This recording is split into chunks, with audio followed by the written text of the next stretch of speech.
takiego dyskursywnego argumentu. To nie tak, zabrano nam w momencie. O nie, nikt nie zabierał, każdy ma to, co ma. Trzeba po prostu walczyć. Przez 30 lat prawica spała. No spała. To prawda. Tak, wszyscy o tym głośno mówią, że prawica spała przez 30 lat. Albo skupiać na... Ja nie ważne, No nieważne to co. na ryzyku.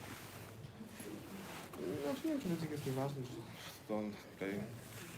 No, mówi się, że takie przytulenie do tego, co formowało nauka społeczna Kościoła, była dla prawicy bardzo dobre, tylko że teraz się okazuje, że Kościół się przesuwa. Tak. I prawica została na Okay. lodzie. Tak.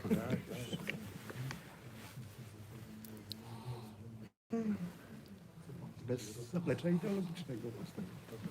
Ciekawe czemu fioletowy? Czemu niebieski i fioletowy są tymi dominującymi farbami wśród... Nie tutaj ogólnie, on tutaj też, ale ogólnie. Nie ogólnie. No, inne kolory były już wzięte. Znaczy nie, to mógł być równie dobrze czerwony. Czerwony był przez jakiś czas w USA popularny wśród feministek. No tak, ale to jakby dosyć jest identyfikowane jednoznacznie z ruchem komunistycznym, więc sobie... A fioletowy? Aha, nie, czerwony, oczywiście. A fioletowy był wolny. No, tylko...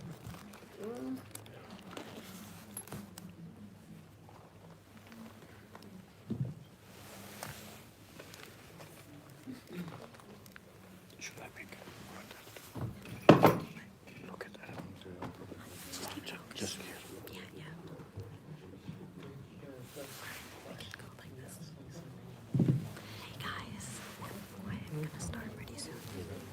Pomóc ci? Raczej niewiele zrobię. A, tu nie jest tu inne okulary? No jest, ale nie ma okularów. Czemu okulary w środku? Było ciężkie.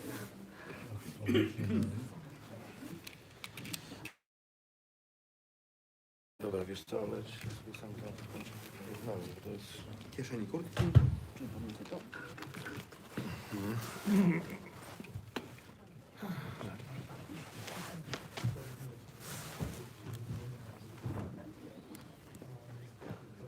Twój, ale nie mówi? Dziecko, przecież się zgubiłem, przepraszam. To jest mój, to jest twój.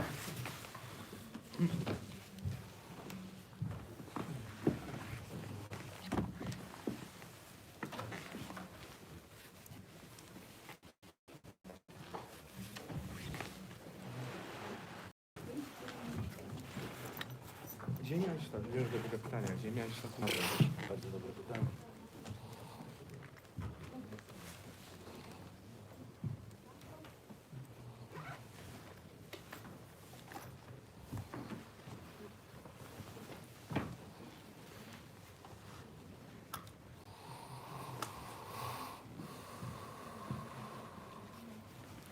Miałeś jakąś torbę?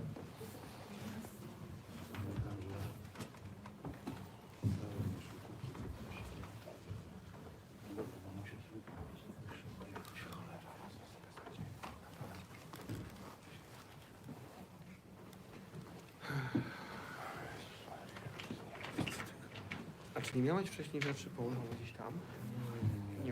One nie mogły spaść pod jakieś jedno z tych siedzeń? Poczekaj, zobaczymy pod siedzeniem.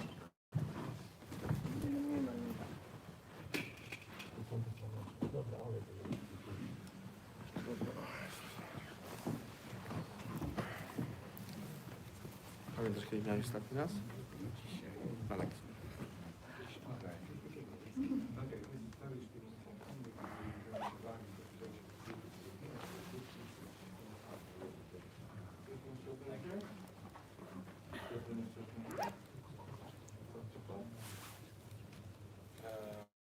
W tym momencie nawet nie wiem jak go wpuścić, więc...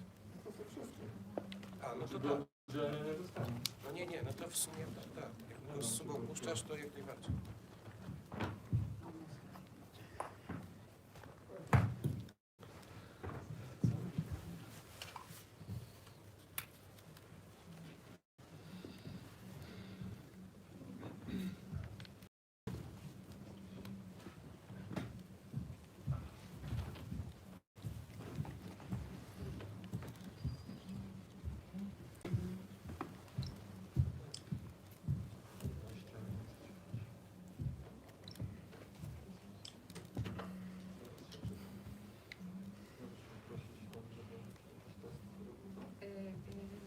to play your movie?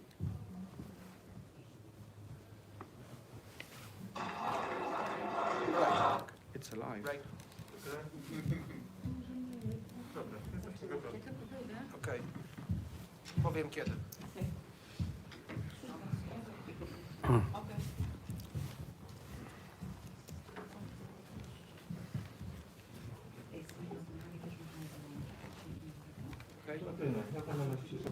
Pamiętasz, żebyśmy powiedzieli, się tu idzie. Swoje nazwy już sobie, tak? Czyli wypadły. No, musiałem na barze mlecznym jeszcze kuczubrady tam, ale 10 seconds. zostawić. Ale sprawdzałem stolicę. Córeczko? 5, 4. Ja całe życie sobie lubię, ale są 520. Okej. całe, Ready? no zaraz powinien tam być. Sprawdź, 15 ile tam Dzień dobry, witam wszystkich Państwa na spotkaniu Antifa 15, przeciwko wolności, spotkaniu z No tak. amerykańskim dziennikarzem No, to Andy już tak. No, który poprowadzi Agnieszka Kolek. I'm very glad to welcome our special guests, Andy No and Agnieszka Kolek. Let me start with brief introduction of our guests.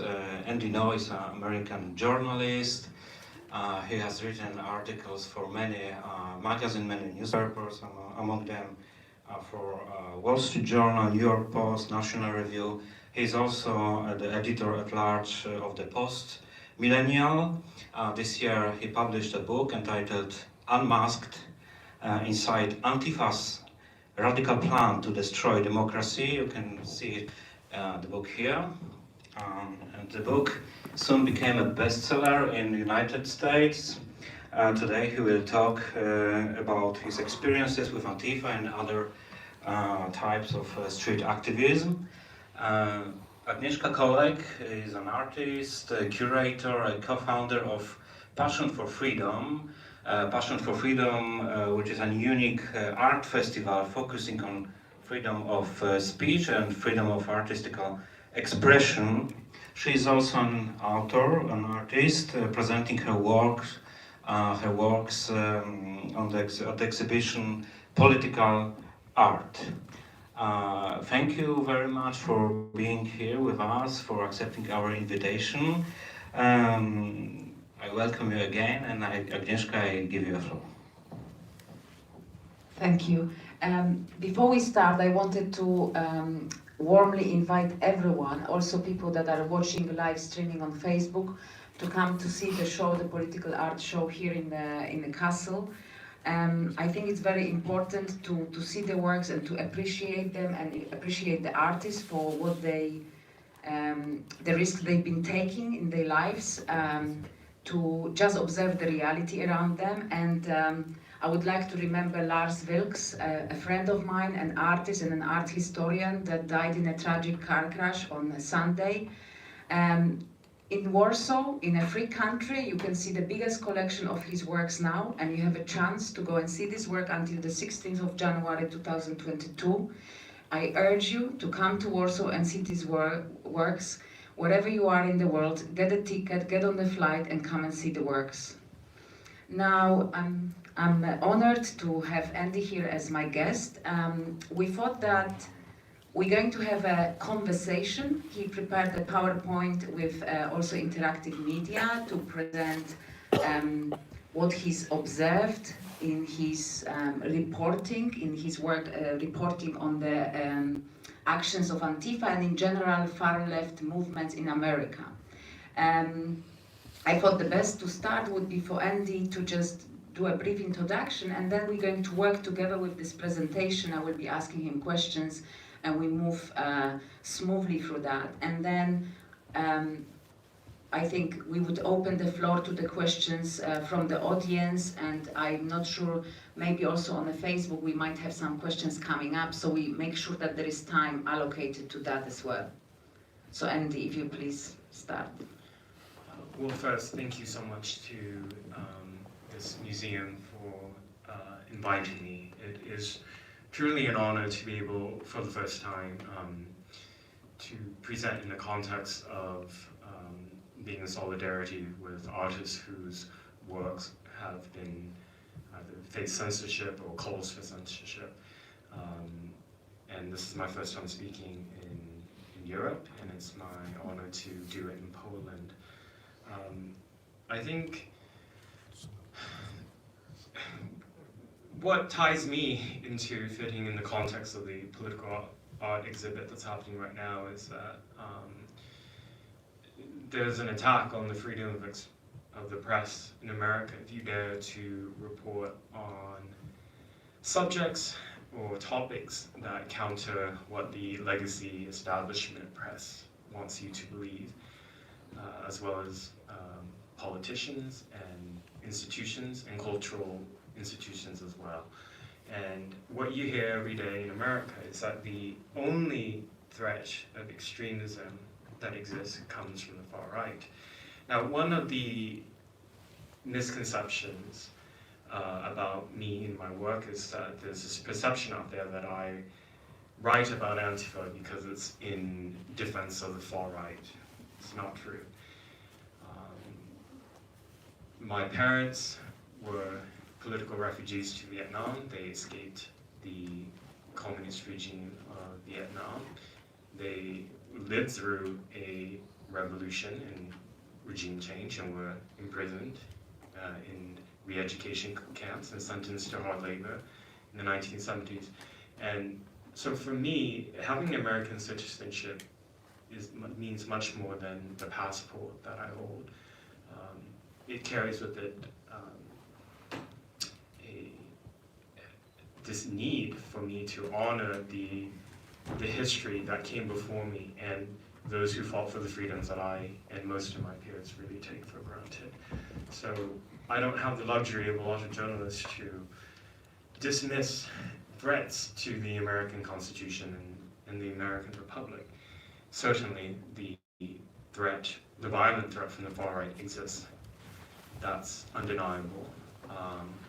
However, that reality is also then exploited to deny the existence of the threat from the far left.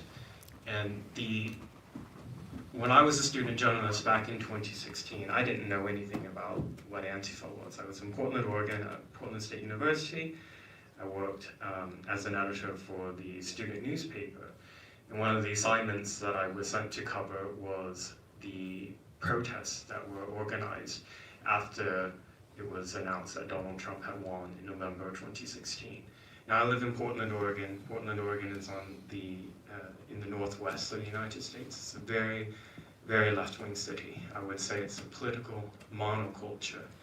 And that's important because there's no counterpoise and there's no need for moderation when you have dominance from one side, from only one political side.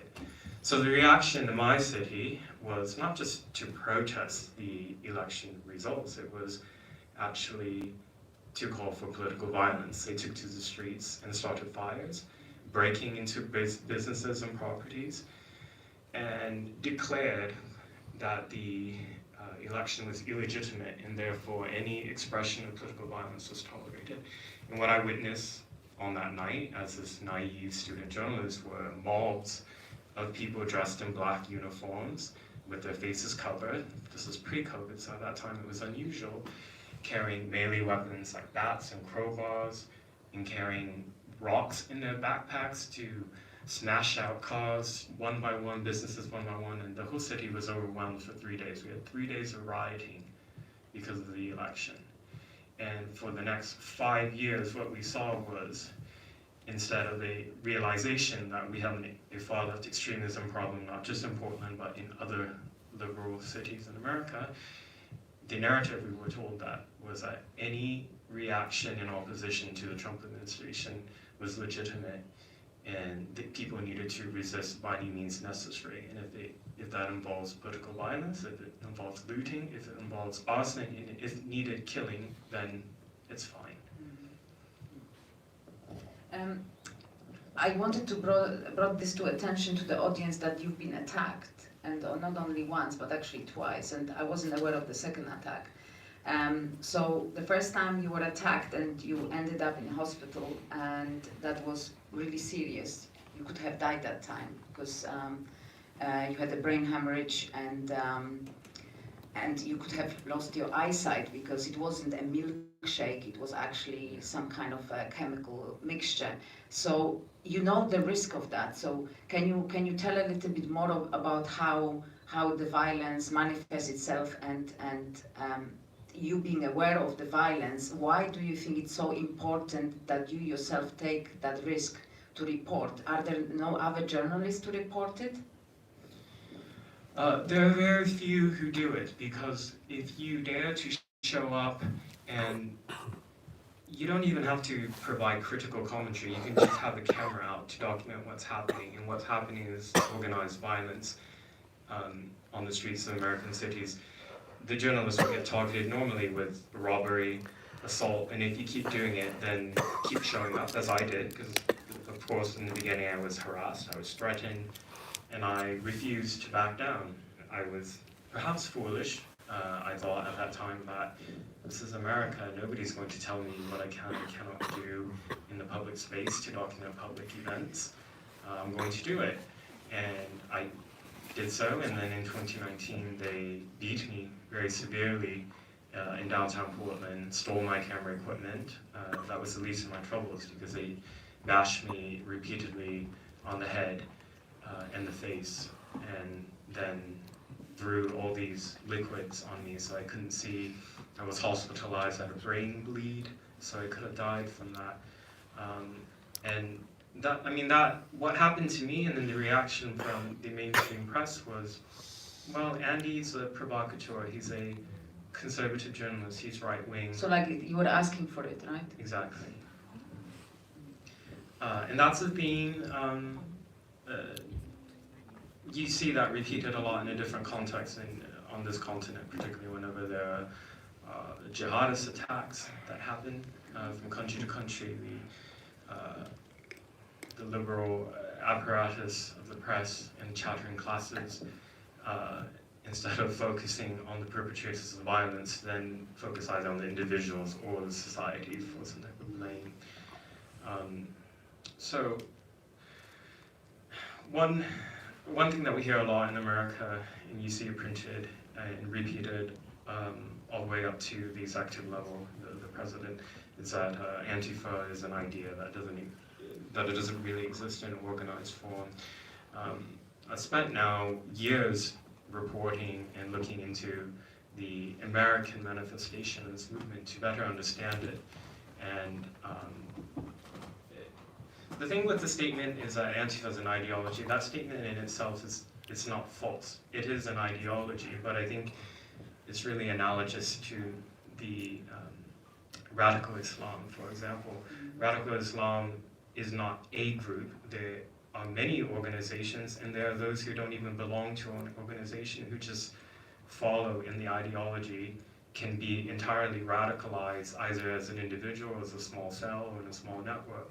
So you can think of it more in that way, and that's more along the lines of how Antifa organized in the United States as well as in Western Europe. Can I actually ask on that point? So let's say there's quite a lot of research into radical Islamic groups and how they operate, and people are aware of Al-Qaeda. Then when they went a bit down, and there was more of a push within their circles to find everything online, and the Inspire magazine, and in a sense, an individual could just research things themselves online, or they could be part of a group and then access manuals how to make a bomb or how to do a stabbing to kill as many people as quickly as possible. So is there also available material online how to riot? What are the techniques? What are the methods to be successful? How to sow the fear? How to target individuals? Can you find materials like this online available, or is it on the dark web? How does it work? You can find it easily online at these. They have websites, and they call themselves like think tanks. It's not an official think tank, but these are anonymously run websites that have all the pamphlets and books available as PDF files that you can print out. And so if you go to these Antifa direct actions, as I've done a number of times undercover, you'll see almost always they will have their literature available on a table, like either in the form of a book fair or in a pre-gathering before a riot. in the literature is exactly as you describe. It has instructions on how to make fire bombs, Molotov cocktails, how to evade police detection while carrying out organized crime, how to occupy spaces like take over buildings and secure exits and entrances. Very extremist material, and also, of course, how to dox your political opponents as well. Doxing is this tactic of finding out, for example, where somebody lives or their phone number or where their family works, and releasing that information like on social media and just spreading it out to tens of thousands of people. So basically it's like a open call to action, meaning like open call to threaten you or harm you physically, because it's releasing personal data that is very sensitive. And it's not just coincidental, it's not like they are asking to send birthday cards to you, right? Yeah, So it's to intimidate it's someone as they see as an opponent, as an enemy. It's to make somebody live with dread and fear at every minute of the day. And that's what they tried to do to me. I've spoken about previously about how I had to leave the United States because my information was fully doxed, as well as my family, and people have actually shown up at my family's home on multiple occasions, and all of it's reported to law enforcement. Another thing that I'll get to in the course of this discussion is the political context in various cities in America that allow this lawlessness to go on, because it doesn't just spring out of nowhere. So maybe, I don't know whether you wanted to do a bit of a background in history, and then we move on to how the protests are organized, because when I was reading your book, I found it very interesting, the elements of that about the protest, about how to avoid being arrested for carrying guns, so what kind of weapons you use. Then also, what is the role of vandalism in the street protests? So I found it very fascinating, you know, so maybe we can move on. Yeah, so just real quickly with this first slide, all these photos on the right are various people who have been arrested at Antifa riots in Portland, Oregon. Where I live, the public can still request through law enforcement the names, photographs, and charges of people who are arrested. And this is actually one of my big projects that I worked along with for this book, because this is one of the very few ways for us to actually see who these people are unmasked. Because normally, even if they're arrested and charged, their cases get dropped at a later point, so there's never a conviction. We have the prosecutor, most prosecutors in the United States are elected politicians, so if you have a city that is entirely left-wing, you're going to have a prosecutor who's not going to apply the law evenly. So if you go to any Antifa direct action on this continent or in North America, you'll see that they will have a certain number of symbols in the form of flags or banners. And one of those symbols, usually the red flag, the black flag, the two flags together, all of that comes from, they're borrowing from a history that happened before that. And so Antifa would have you believe that it's just short for anti-fascist, and that anybody who is anti-fascist is Antifa. And they do that intentionally to deceive and to cover their tracks. Like, the group that they take inspiration from is the Antifaschistische Aktion, which was the paramilitary of the German Communist Party just before the Second World War. So the original Antifa were doing a lot of the things that the contemporary Antifa are doing, in that engaging in violence and brawls in the streets.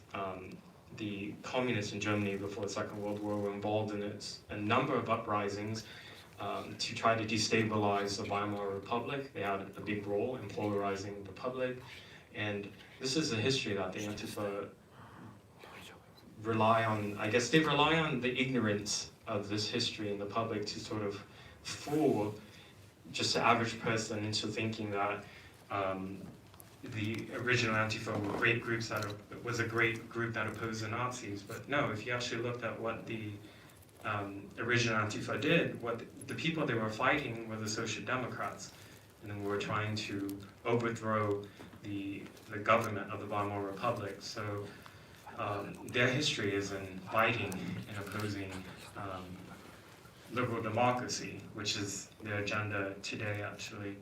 And the morphing of, so after the Second World War, when East Germany was established, the so-called Antifa ideology was then institutionalized at the state level in communist East Germany. And a lot of people don't know this, but the Berlin Wall, as we think of it in America and in Britain, it was actually called the Antifaschistischer Schutz. Sorry, I forget the German word, but it translates to anti-fascist defense barrier. So the so-called Antifa ideology, when they say that they're opposing fascism, it can include actual fascism, but it can also include liberal democracy and actually anybody that dares to oppose their ideology. So, you know, they would refer to a gathering like this speech itself as a fascist event. And the next video that I'm going to play is what happened 3 weeks ago in Leipzig, Germany. Leipzig is not too far from here. You can see viscerally what one of their direct action looks like today.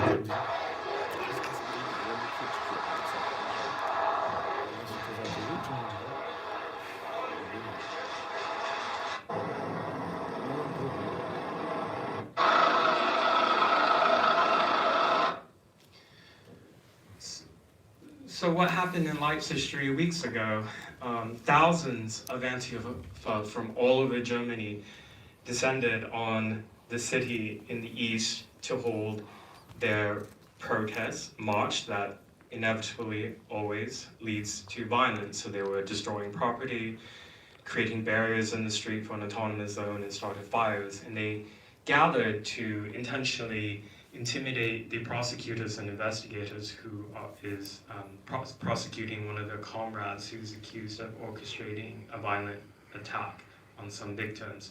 So what happened there, that is what Antifa aspires to all around the world. The German Antifa are the original Antifa and the most extreme and violent. So the Antifa in Portland take inspiration from that. And last year, in the context of after George Floyd died in May, there were riots that occurred from city to city across the US that really convulsed the country. And a lot of people are unaware of this, but we had more than 24 people die as a result of these riots.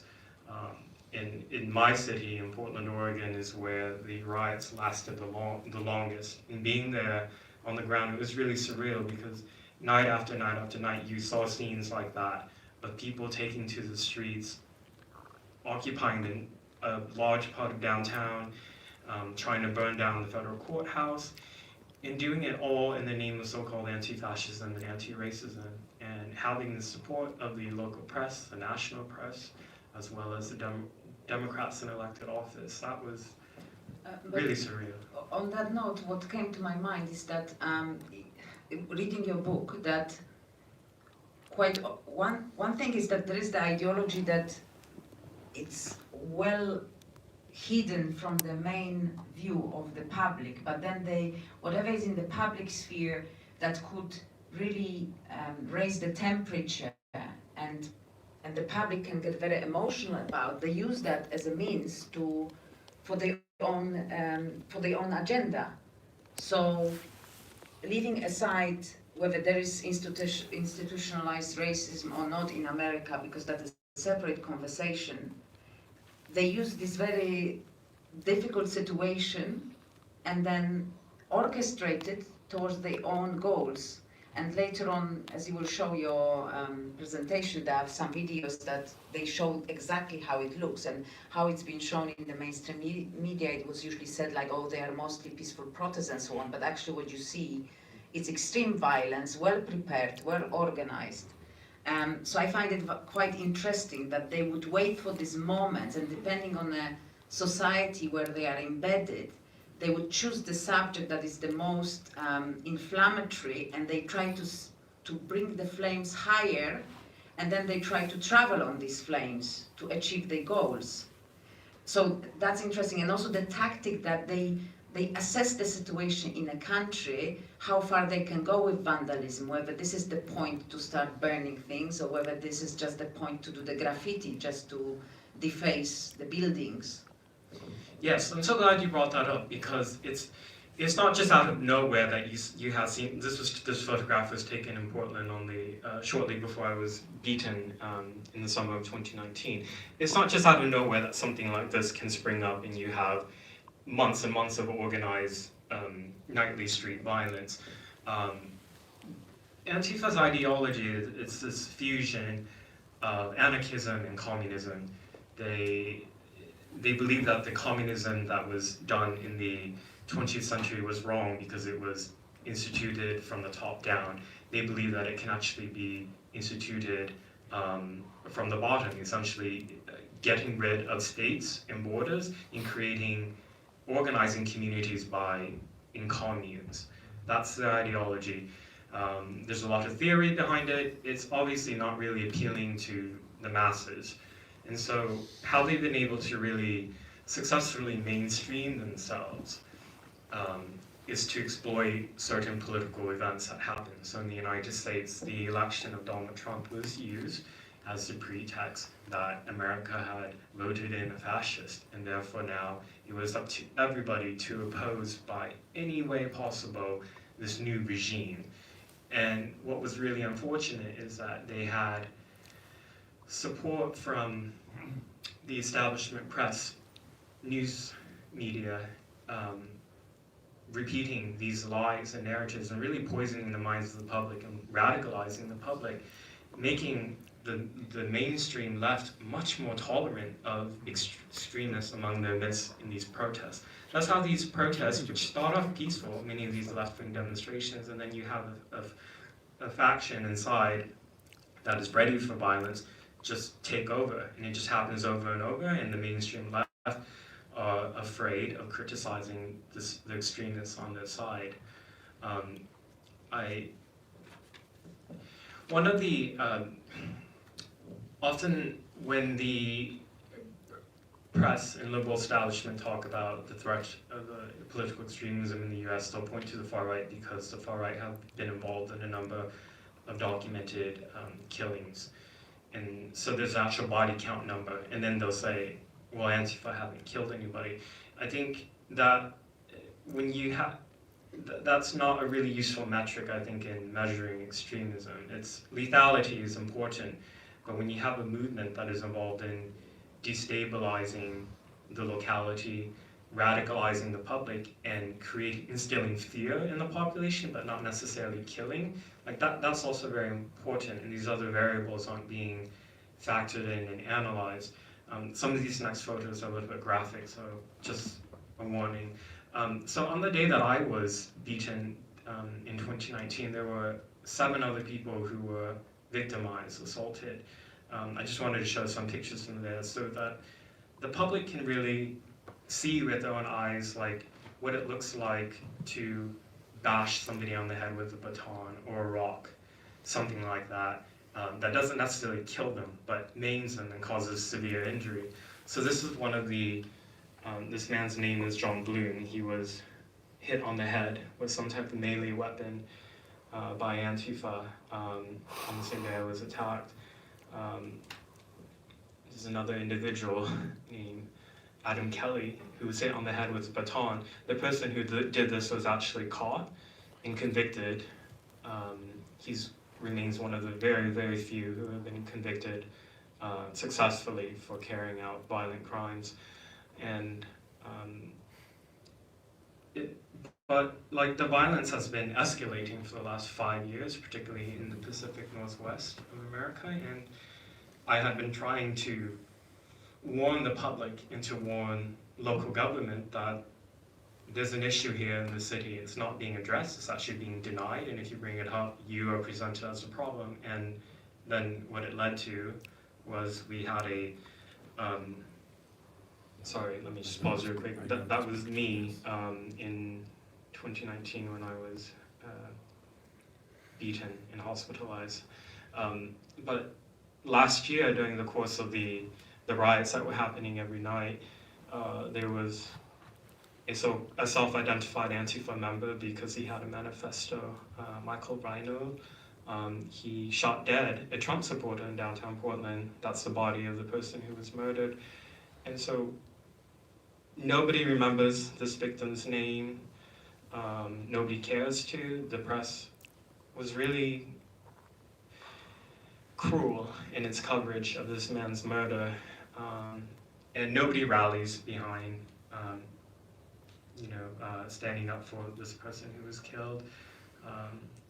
And just for me, like when I step back of my role as a journalist and just as a human, like several years ago when there's a woman who was killed in Charlottesville who was supportive of Antifa, like that, her life mattered a lot. Like it's irrelevant to me what her political views are. It doesn't matter if she's far left, whatever. She was killed in the context of participating in a political demonstration that was very violent, in the context of a violent demonstration, and she was killed for that, and that was wrong. And it's good for Americans to remember her name and to remember that she was needlessly killed. And on the flip side, it's unfortunate that this victim's life was completely irrelevant to the public because he was a Trump supporter. So talking about the violence, I was asking you early on, and I just wanted to bring it back about the tactics. So I was interested in the types of weapons, and also what is the role of vandalism? Why is it so important to get things going, to bring the temperature up? And is it part of this online kind of manual on things? The same as like how to be on the social media, how to keep your identity hidden? Because in a sense, when you show this video from Leipzig, to me it looks like sort of an army unit, you know? There is a uniform, there is a way how to hide your identity, there is a formation. So it's all very specific. Yeah, it's really baffling to me that people would deny the organized element of the criminality that's happening, because clearly these people will announce their direct actions weeks beforehand with flyers. And they tell their comrades where to go, what weapons to bring, what to wear, where to meet, what time, and what time they're going on their starting the direct action. And yet, we're told over and over that it's that there's no organized element to this. So, like for example, that's used as a kind of an argument not to ban them as a domestic terror organization, right? And within that, then I'm interested also in the role of the social media and all these online chat rooms and so on, because what I find fascinating is if there is a terror attack, Islamic terror attack, then the police goes through all the social media accounts, through chat rooms, through, you know, they get all the kind of transcripts of things, whatever, it's not encrypted and hidden. And here that's not happening, the law enforcement doesn't ask for it, or is it within this political elites, it's in their interest that things are not really researched and these people are not pursued by law and put behind the bars? So even though law enforcement is supposed to be separate from politics, they're still deeply influenced by the political currents. So right now, doing any investigations into ideologies of far-left extremists is not considered okay. Like, you'll get reprimanded from your superiors, or even maybe all the way up to Joe Biden, and those at the executive level of the administration will chastise and potentially even fire various individuals. So you have everything to lose if you're, let's say, in the FBI or whatever, if you are to investigate the networks that these individuals belong to. Instead, what will happen is the individuals would just be prosecuted strictly on the crime they did, which is what should happen. But then, if you look at the court documents, then you don't see any mention of their statements about being involved with Antifa and other symbols that they'll post on their social media, other things that sort of contextualize why the violence happened. You talked about like the role of vandalism. So this is an iconic statue in Portland. It was set on fire many times last year, and the plinth that the statue stood on was hacked away by the rioters who used those rocks and to throw it at the federal courthouse to try to break inside and to throw it at police. So the statue was at risk of falling over, so the city removed it. By my last count, in my city alone in Portland, we had eight statues that were either toppled or removed. And the vandalism is really an important strategy of the Antifa because it's to establish their dominance over a particular area. It's like showing the public that we can do this and we can get away with it. We can tag buildings and monuments with our symbols and our statements, and show the public that we are here and we're watching you, essentially. And last year, in the context of the riots, when essentially every liberal politician was calling for police to be defunded in some way, like they also, law enforcement were extremely demoralized, in addition to being defunded. So there's an issue also of police not having the resources to respond to this type of violence, and that's what happened last year in Portland and Seattle when the riots were happening night after night to night. Next, I'm going to play some video that I recorded undercover from July of 2020 when the thousands of Antifa and far-left rioters tried to break into a U.S. federal courthouse in downtown Portland.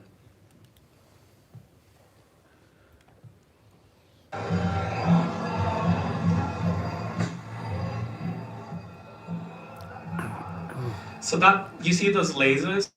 They were so organized in the violence. They had entire teams, people who threw explosives, lasers to blind the eyes of law enforcement. And more than 100 officers received eye injuries. They came with their own electric weapons to try to, electric tools to try to cut down this fencing.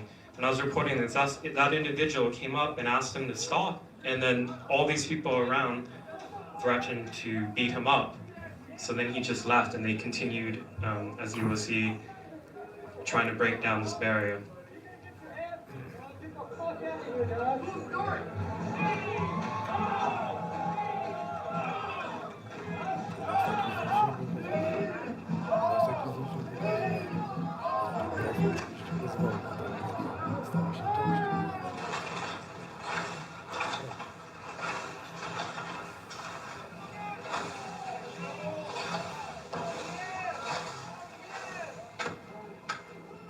So eventually that barrier was breached. It broke apart. And you can see I went the morning after one of these riots, and this is what our federal courthouse looked like in Portland, Oregon. Portland's a major city in America. The glass was broken, things boarded up, and this is what that quarter of downtown looked like for months.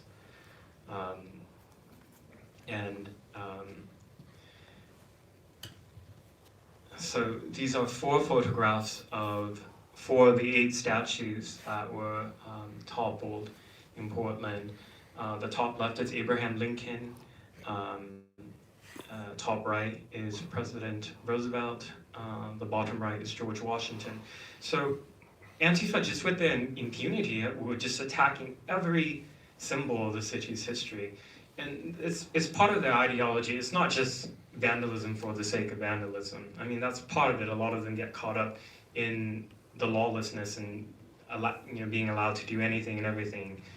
But doing acts like this is meant to try to erase history, literally, because they don't view the United States as a legitimate country. They don't view any country as legitimate but the US in particular, they call the US a fascist state. They view it as like the head of the snake that spreads fascism around the world. And so that was why I picked the subtitle for my book, Inside Antifa's Radical Plan to Destroy Democracy, because they don't recognize liberal democracies at all. And this is their doublespeak when they say that they're against fascism. What they're referring to are free societies, actually. And like this lawlessness just went on and on and on last year, and it devolved to a point where in Seattle, which is the largest city in the Pacific Northwest, they actually established an autonomous zone.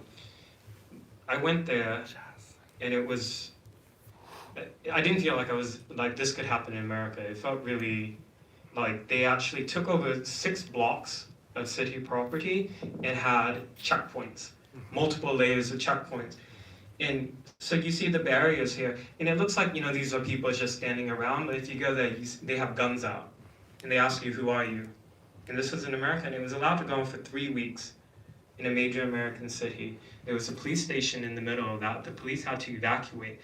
And in that area, there were thousands of people who lived there, high-rise apartment towers, businesses. You couldn't drive in. You had to ask them permission in order to drive in or out. And this entire project was celebrated in the press by local politicians. That was what was so unbelievable. The mayor of Seattle, Jenny Durkan, she went on CNN. She said, this could become the summer of love. The local press were saying, oh, this is not these aren't domestic terrorists. These are people who are providing for the community. So when people say that, you know, what's so bad about Antifa anyways, I say look to Chaz to see what happens when they're given the space to actually do state building. What this devolved into was 6 shootings and 2 people were murdered in this autonomous zone. There was an attempted rape, there was arson. I was there at night and you could hear screams because there was such a large area, they had people in tents. There was all this violence and literal lawlessness happening. When the shootings happened, the victims had to be brought out of the borders because police couldn't go inside. That's how crazy it was. Before we go any further, I was also thinking about, as you were showing the mug shots at the beginning of your presentation, how do people meet and get involved? Reading your book, it reminded me of Scott Atran's book about looking from anthropological point of view at how certain jihadist cells get organized. And there was a strong element of sports club, like a soccer club, or also maybe they met at university and they were in a student society. Is there an element like this? And also, what is the role of the intellectuals in the movement? Because what struck me also in your book was this tactic of using lawfare, where you have lawyers that they would work pro bono, and they would try to destroy the system from this kind of side where you lodge so many complaints, so many legal matters that you clog up the system, but also you drain the finances that could be otherwise directed towards something else. So it's another tactic how to destroy the system, democratic system, and the institutions that work for all of us, no matter what point of view we have on politics. So can you talk about that? Like, how do they kind of meet before they become part of this non-organized, organized protests? And then also, what is the role of the intellectuals in that? So one way that they sort of plant the initial seeds of radicalism in the minds of new recruits is through holding these book fairs where they have their tables with the literature. And this is not illegal. It's not illegal to have an anarchist communist book fair or anything like that. But if you pick up these texts, then you see how extreme they are. And the role of the intellectuals is that the ideas in it, these are like ideas from Marx, obviously, and from various other anarchist intellectuals, but they distill it in a way that's you can read in a 4-page pamphlet. And from there, they have social events as well. They're so inspired by the European model of how Antifa, particularly the German organizing of Antifa, is around the sports of soccer. So soccer is not particularly popular in the US, but in Portland and Seattle, there are official teams. And what has happened is the Antifa supporters have infiltrated and taken over the football fan clubs. And when you go to these games, as I've done, you see the Antifa symbols and flags are being waved around. And all of this, what it does is it normalizes their symbols and their messages to the point where the population don't even view it as extreme anymore. Like, you know, if you see the 3 arrows graffiti, you don't step back and, you know, view it in the same way as you would like a swastika, or if they do a hammer and sickle symbol. Again, it's just kind of normalized now. That's the role of that. And then to address the point about lawfare, very important. So the video I just played and what you saw before, that type of sustained, organized violence takes resources. And so a lot of people were getting arrested, as we saw in the first slide with the mugshots. And what would happen is these Antifa would establish these ad hoc groups that would fundraise money for bail. And they raised so much money. So just in Portland alone, one of the groups raised $1.3 million US. So you can have people who are arrested on assault, arson, other really serious violent crimes, and get bailed out instantly. Bailed out. And then because the prosecutor is biased, and in my view corrupt, the charges later get dropped. The money that was paid for the bail is returned because the case is dropped. So then they have that money back to pay for other bails, pay for riot gear, pay for transportation, pay for food. It's unbelievable, the level of organization. And then there are very extremist left-wing attorneys who file all these lawsuits against the city and the police department. So what happened early on in the riots is that police were using tear gas to disperse the rioters, and it was very, very effective.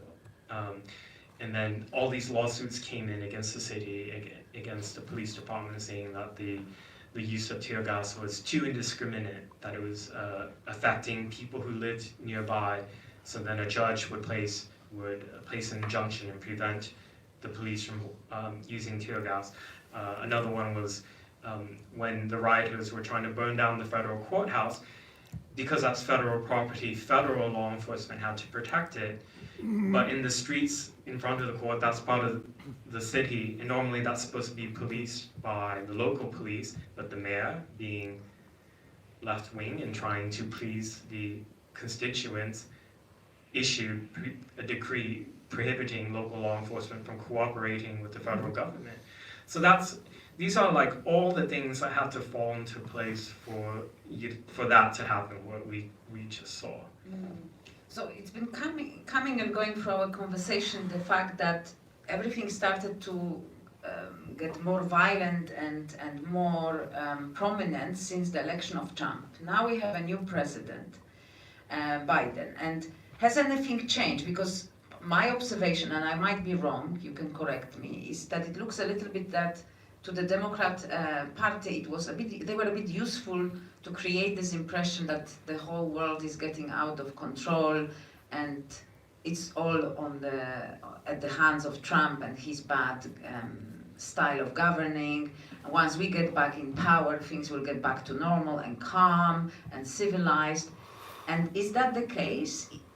Has the violence stopped? Has things calmed down? Or is it still going on, but just a different pattern? And what do the elected politicians now sitting in power, so they cannot blame anyone else for what's going on, how they respond to what's happening? The consequences of the political decisions that were made last year will be long felt. And it doesn't matter who is in the executive office. So Biden campaigned on bringing America back to normal. America's back, but the spike in violence across the United States and homicides has spiked in terms of the percentage increase, like some of the highest percentage increase in homicides on record in America.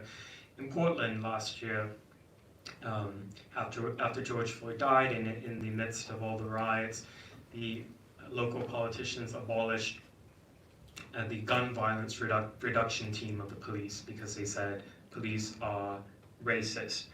And so they took away this unit within law enforcement that actually addresses gun violence in the city. And now we have a record number of shootings and homicides in the cities. And this will be long felt, these political decisions that were made last year. So it hasn't gotten better under the new administration. And in fact, even though the frequency of the riots has declined, and it goes back to what you said earlier, that there has to be some type of event to be exploited by Antifa on the far left to get the people on the street. Because otherwise, their actual numbers are relatively small, and by themselves, they aren't that effective. They have to really embed themselves in a larger gathering of leftist protesters. But what has been happening is that the use of force has escalated in the times that they have held direct actions. So on the 22nd of August, Antifa took over a waterfront in downtown Portland and created an autonomous zone for the day. They were very much like a paramilitary in that they actually had people going on patrols with military gear and rifles in front of them. Police just stayed away and let it happen. This was in downtown during the day.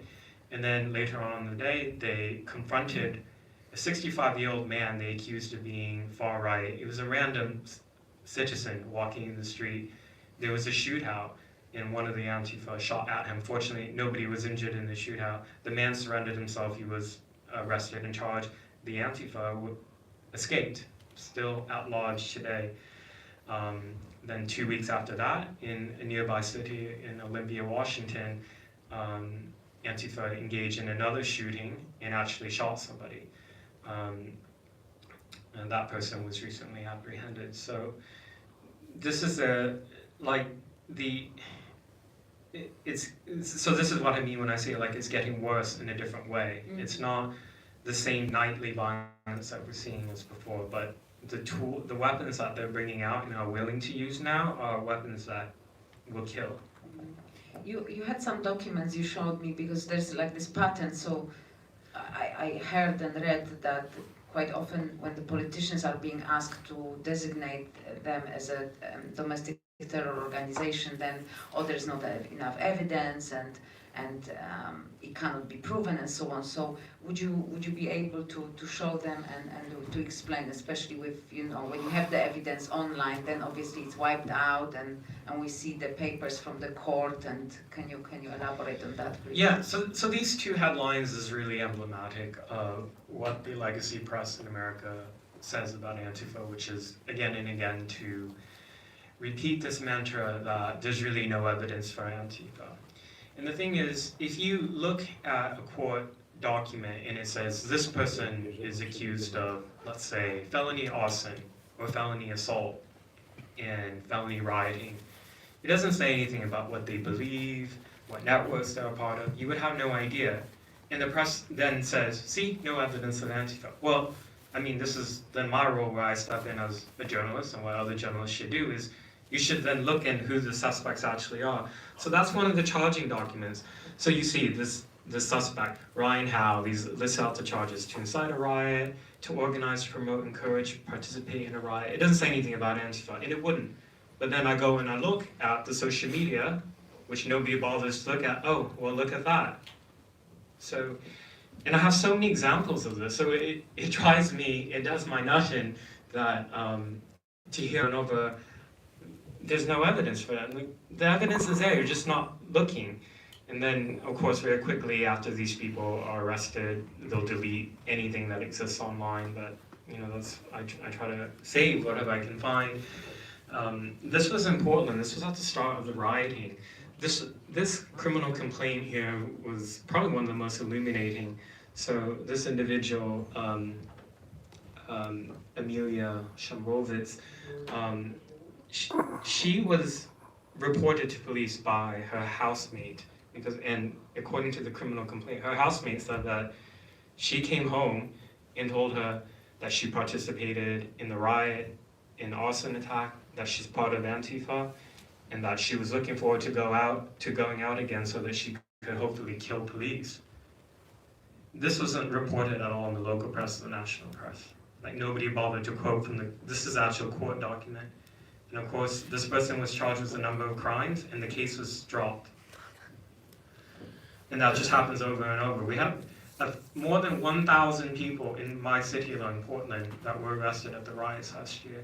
90% of the cases just dropped by the prosecutor. And the number will probably be higher in the end.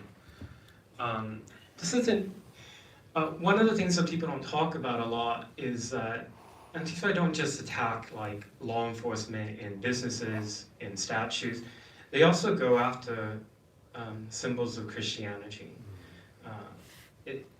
Antifa is an atheistic movement, but they hate Christianity in particular because they view... They don't attack mosques? No. They are afraid of confrontation? Exactly. They have pussies. So this was in Portland. This was at one of the Antifa riots. This individual was actually caught. She had, as you will see, smashed up a Catholic church that provides charity and outreach for homeless people. So this is what they do. You know, they march on the streets, and you just see the tactics. They're all dressed the same. Very quickly destroy a particular building, and then run back into the crowd and blend right in. And street preachers have been assaulted by Antifa in multiple cities. Antifa will riot. This is really disturbing. In the summer, there was a open prayer event for Protestant Christians in Portland, which is quite unusual. Portland is not a religious city at all, but there was a small gathering in the waterfront in downtown, and it was a family event. There were mothers and children there, and Antifa called that event a fascist event. No basis for it at all, other than that it was a conservative and traditionalist gathering. And Antifa came and smashed up the sound equipment, threw it into the river, threw explosives at the crowd. And in the video, there's only a few videos because Antifa don't allow people to record, but from the Protestant side, some of them had cameras out, and you could hear Antifa say, "Where's your God now?" So I'm not a religious person, but when I hear and see over and over this multifaceted attack on all these sacred things such as freedom of expression, freedom of religion, art, history, like this is what I mean when I talk about like the threat that Antifa face, the threat of Antifa. You know, it's not just like people who are killed. Like you can't just measure the danger of the movement by how many they kill. You know, if they are maiming people, if they're setting cities on fire, it's like these are all things that have to be taken into account that are not. The person who smashed up the church, that was, again, so the local press reported that this person was arrested and charged for vandalizing the church. Doesn't mention anything about their political views. Again, I looked up, and that's their photograph on the right. So again, just emblematic of, you know, and it's not an accident too. It's journalists who are intentionally looking the other way. They would not do the same thing for far-right extremists. You know, with far-right extremists, it's like if somebody has a Nazi tattoo or Nazi symbols in their social media, they report all of that. That's really important into understanding and contextualizing the crimes, right? Yeah. This is Benjamin Varela. I reported him recently. He's one of the most recent arrests, just happened at the beginning of, or actually no, just 2 weeks ago. So in Olympia, Washington, I talked about the shooting that occurred. This is the suspect in that shooting. And I looked at the criminal complaint. After the shooting, the shooter went into an alley and changed out of the black clothing, threw it away, changed into normal clothing. The suspect was identified a different way, but it just goes to show you how like they come with weapons with the intention of carrying out crimes and having an exit strategy ready as well. And so we discussed different aspects of it. We looked a little bit on the social media. Is there anything you would like to add on the social media and how it's being treated there? Whether they look into that, whether they try to moderate it or ban some of the accounts. Also, is it possible that other state actors could be involved in manipulating this situation? Because it's very easy to infiltrate different groups and also under disguise or a different name to also kind of create certain situations to manipulate the political situation in another country. So have you seen any evidence of that? Anything in the public sphere in states in relation to social media and their role in extremism, and also here in particular Antifa and far left? So I myself when I went undercover and was listening to some of the conversations that Antifa were having, they discussed about the importance of Twitter being for what they call mutual aid. Mutual aid is what they call support. So they do a lot of their fundraising by sharing certain usernames that are connected to Cash App and Venmo accounts on Twitter. And because all these accounts are anonymous anyway, if any of them, and not very many of them get banned, but if one happens to get banned, all they need to do is open a new anonymous account. They are already connected to the same networks. So the new account can just be retweeted, shared by somebody who has a lot of followers, and then that message is then shared again. And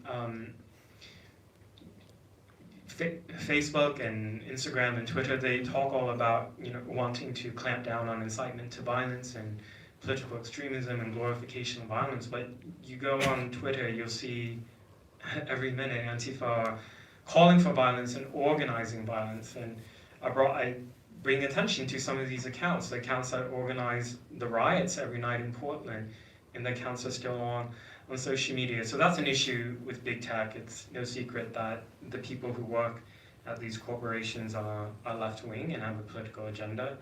And in that regard, I'm not really sure what can be done. But you can see a lot of the organizing is actually done out in the open. You can see clearly on their posts what weapons to bring, what to wear, where to meet, what to do and what not to do. But there's also this element which I found very creepy, the cyber swarming. Can you just describe what that is? I found it very creepy. Yeah, so cyber swarming is a technique of where, let's say one Antifa account that has a lot of followers, they will say, meet at this location in the next hour. They give a time, and immediately they get people there. Or it can even be quicker than that. Sometimes it can be to target like an individual. Like for myself, I'll make it personal. When I was at a fitness center last year, somebody recognized me and posted to go find me at the gym. Fortunately, I was gone before anybody confronted me, but this is an example of what they do, and they can actually get people to a particular event to harass or potentially assault somebody. I think maybe it's time to open to the question from the floor. Would someone be running with a microphone, or yeah? Because that will help with the recording and the Facebook. While that's starting, and just with this final slide, these are the type of graffiti that they write around Portland. So this is what I mean when I say it's not just graffiti, it's meant to instill fear in the public in their particular subjects. So, they call for people to kill me all the time, and this is just left up, and you can report it to police, they'll take a report, but nothing's ever done. So that was part of the reason why I left, and it's hard for me to overstate how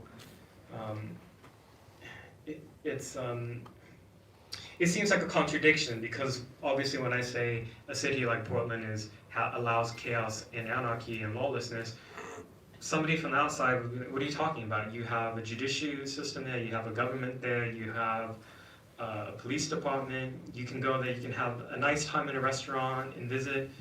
All that is true, but it's also true that there's also, when political violence is being carried out by the far left, all the pressure is placed on law enforcement to not do anything. And so that's what I mean when I describe it as sort of lawlessness, that you can have people write these messages and leave it up all over the city. You can have them topple statues. Nobody was ever convicted over any of the statue topples. So you can destroy property and start fires. Essentially, it was impunity. Do you have a recording of some of the threats? Or is it Yeah, too I much? can play it. This is just a compilation of some of the phone calls that I received earlier this year, obviously from all accounts who are using fake or unknown phone numbers. You're a fucking little bitch! Do you fucking hear that? You're a fucking little bitch, you piece of shit! You're a fucking little bitch boy! You probably were fucking popular in high school, that's why you're out here fucking around, you fucking dipshit! Guess what? No one fucks with you! You're fucking stupid! Oh my god. Hello, Andy, no. I will fucking find you. I will fucking find you. You're still hiding in Portland if you're not smart enough to get your ass back to the United Kingdom. Andy. Is this Andy? No. Is this actually Andy? Because holy fuck, you're a piece of shit. You're a fucking monster. Yo, you are nothing. You're a fucking fascist who stalks the number of vehicles. You're a true little boy. It's sad because a grown-ass man will act like this. But it's fine because karma will come your way. We're not worried about you. Fascist piece of shit. Hope you fucking die.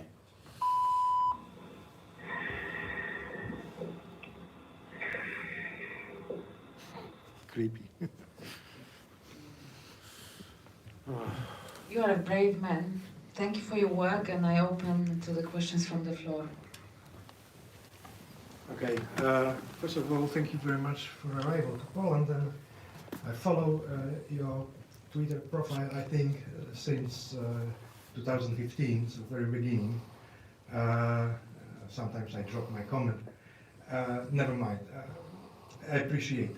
Two points. One is that perhaps for your information, a lot of influence, of course, to American Antifa comes from Germany. And I think you in the United States miss one point, that there is a fine psychological displacement in German left. In 1968 or around, they made this displacement that they get rid of their fascism from Germany and displace it onto the United States. Since then, America is a symbol of fascism for left-wing Germans. And most people don't realize how much this is the fact, psychological fact in Germany.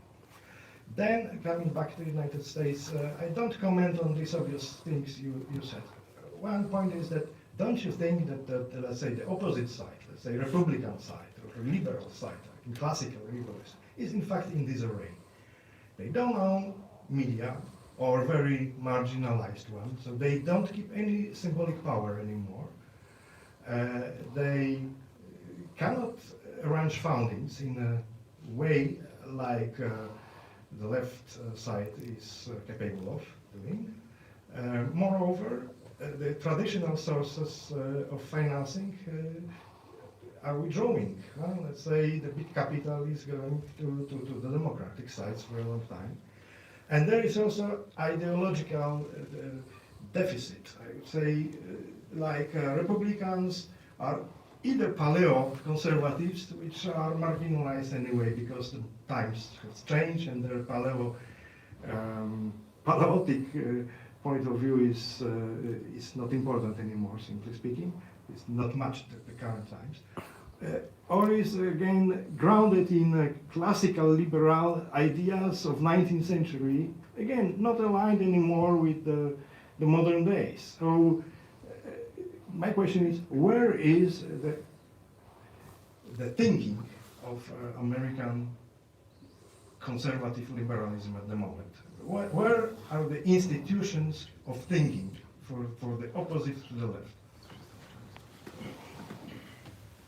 So American left has cultural dominance in all the institutions that are self-replicating. So you can think of entertainment, journalism, academia, education, kindergarten through primary school. And so they really capture not just the current generation, the next generation, the next, because of their holds on these institutions of power. So the Republicans, in my view, don't really know how to respond. I mean, no matter how they respond, the press is either not going to cover their response or to cover in a way that is dishonest or extremely biased. And another thing is, in my view, when it was politically convenient, like last year during all the riots, you would see many Republican politicians in America issue statements on Twitter or go give an interview on Fox News and say Antifa is a domestic terrorist organization, and then just leave it at that. You know, a statement like that, even from the former president, when President Trump had stated it, it's kind of meaningless because the First Amendment protects all forms of expression. So you can espouse far left or far right views in the United States. That's not illegal. The government can't prosecute you for that. So just going and saying they're domestic terrorists, Antifa's domestic terrorists over and over, to me that views more as a rallying cry to get maybe donations or to get your base excited. There's not a solution to what's going on. I mean, you see through my presentation that there are so many variables at play that have allowed this to grow to the problem we see now, that there's not really any single simple solution that a political party, even at the executive level, the Trump administration couldn't do anything. For example, when the rioters were trying to burn down the federal courthouse, all the federal government could do was send in law enforcement to protect it, but then you could see the violence that was happening on the streets. They couldn't do anything because the local officials tolerated that. So it's a social ill that we're experiencing. I think, to simplify in one line, I think there has been a mainstreaming of political violence by the mainstream left. That the video of George Floyd dying last year was so shocking to the entire country, but particularly like the left. They really exploited that to say that like we have to do anything and everything, and if some people want to use violence, that we have to accept it. And you saw commentators going on broadcast television and writing in papers of records over and over the defense of looting, defense of arson.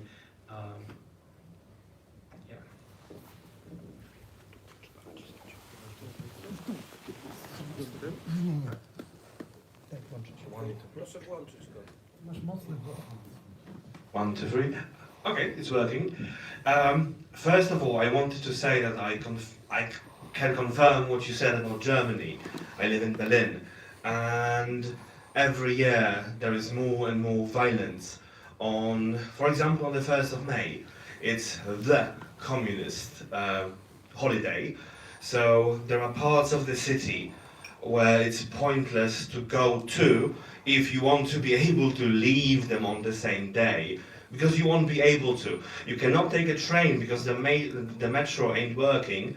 You cannot rent a car because the streets are not passable. You cannot pass through the streets with a car. It's barely possible to walk through the city, through parts of the city on that day. And what you said about making political violence mainstream, this is very clear in Germany. You have thousands and thousands of people marching through Berlin on the 1st of May, screaming, gib dem Bullen, was braucht, 8 mm in den Bauch. Give to the cops, to the bastards, what they need, 8 mm in their stomach. So there are people, calls to violence have become very very popular, very mainstream in Berlin at least, and within the left in Germany. But the question I'd like to ask you, I've just finished your, no, it's the fourth chapter of your book, and so Chaz is behind me, and I loved Chaz. It was, well, I know it's a tragic story, but there was a comical element to it because it was so disorganized, and the lies you could find on mainstream media, people saying that it's the summer of love, and that the gardens the pseudo gardens they planted, that they would feed anybody. I don't think that anything ever really. All the potatoes died. But what I mean, or what I wanted to ask is, what do you think will happen should another Chaz happen? Because what I mean by this question is, when Trump was the president, it was convenient for the Democrats to use all the protests that happened as a manifestation of a fight for freedom. This was fighting for a better future. This was fighting against Trump, who was basically second Hitler, right? Yes. According to them. And then what's going to happen now if there happens another Chaz? Because then you cannot say anymore that, well, the Democrats cannot say that,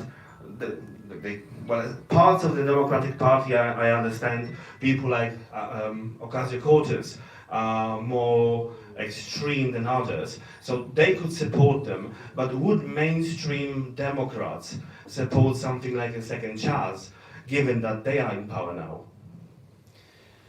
If the second large autonomous zone was to happen somewhere in the US by far-left groups, I don't think the Democrat Party would tolerate it, with a particular caveat, unless there was some viral incident, viral video that could be exploited for a larger political goal. So last year, the reason why Chaz happened was ostensibly, they said, because George Floyd died.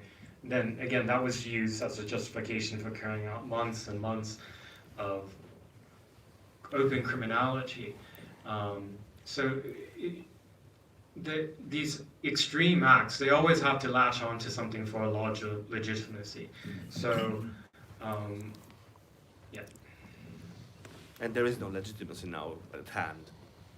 There's not any legitimacy happening at home, but even if there was some type of video, that, in my view, is not legitimate. I think what happened in Minneapolis, in one incident in a country of 360 million people, does not give the right for people to go into, to maim, to burn, to kill with impunity. And, this is the issue with one of the, I guess I don't know if you say downside, but one of the issues we have to contend with is with social media. So now any video could be presented out of context, purporting to show something happening, and using that to exploit all these sensitivities and sensibilities. And right now, America have been primed for several years now that America was such a racist and hateful country, and so people they just suspended all of their critical thinking faculties. Ask what's the context of what happened before, what happened after, who's this victim. All these things we learn, at a court hearing, but nobody has the patience for that. They want rage. And if you read the literature of Antifa and you look at their propaganda, their goal is to make people rage, not to make people think. Yes, can I? First of all, I'd like to congratulate this book. I respect you very much as a journalist, as a brave man. And unfortunately, I couldn't read the whole book at this moment, but so maybe the answer is inside. But I'd like to ask you about historical similarities.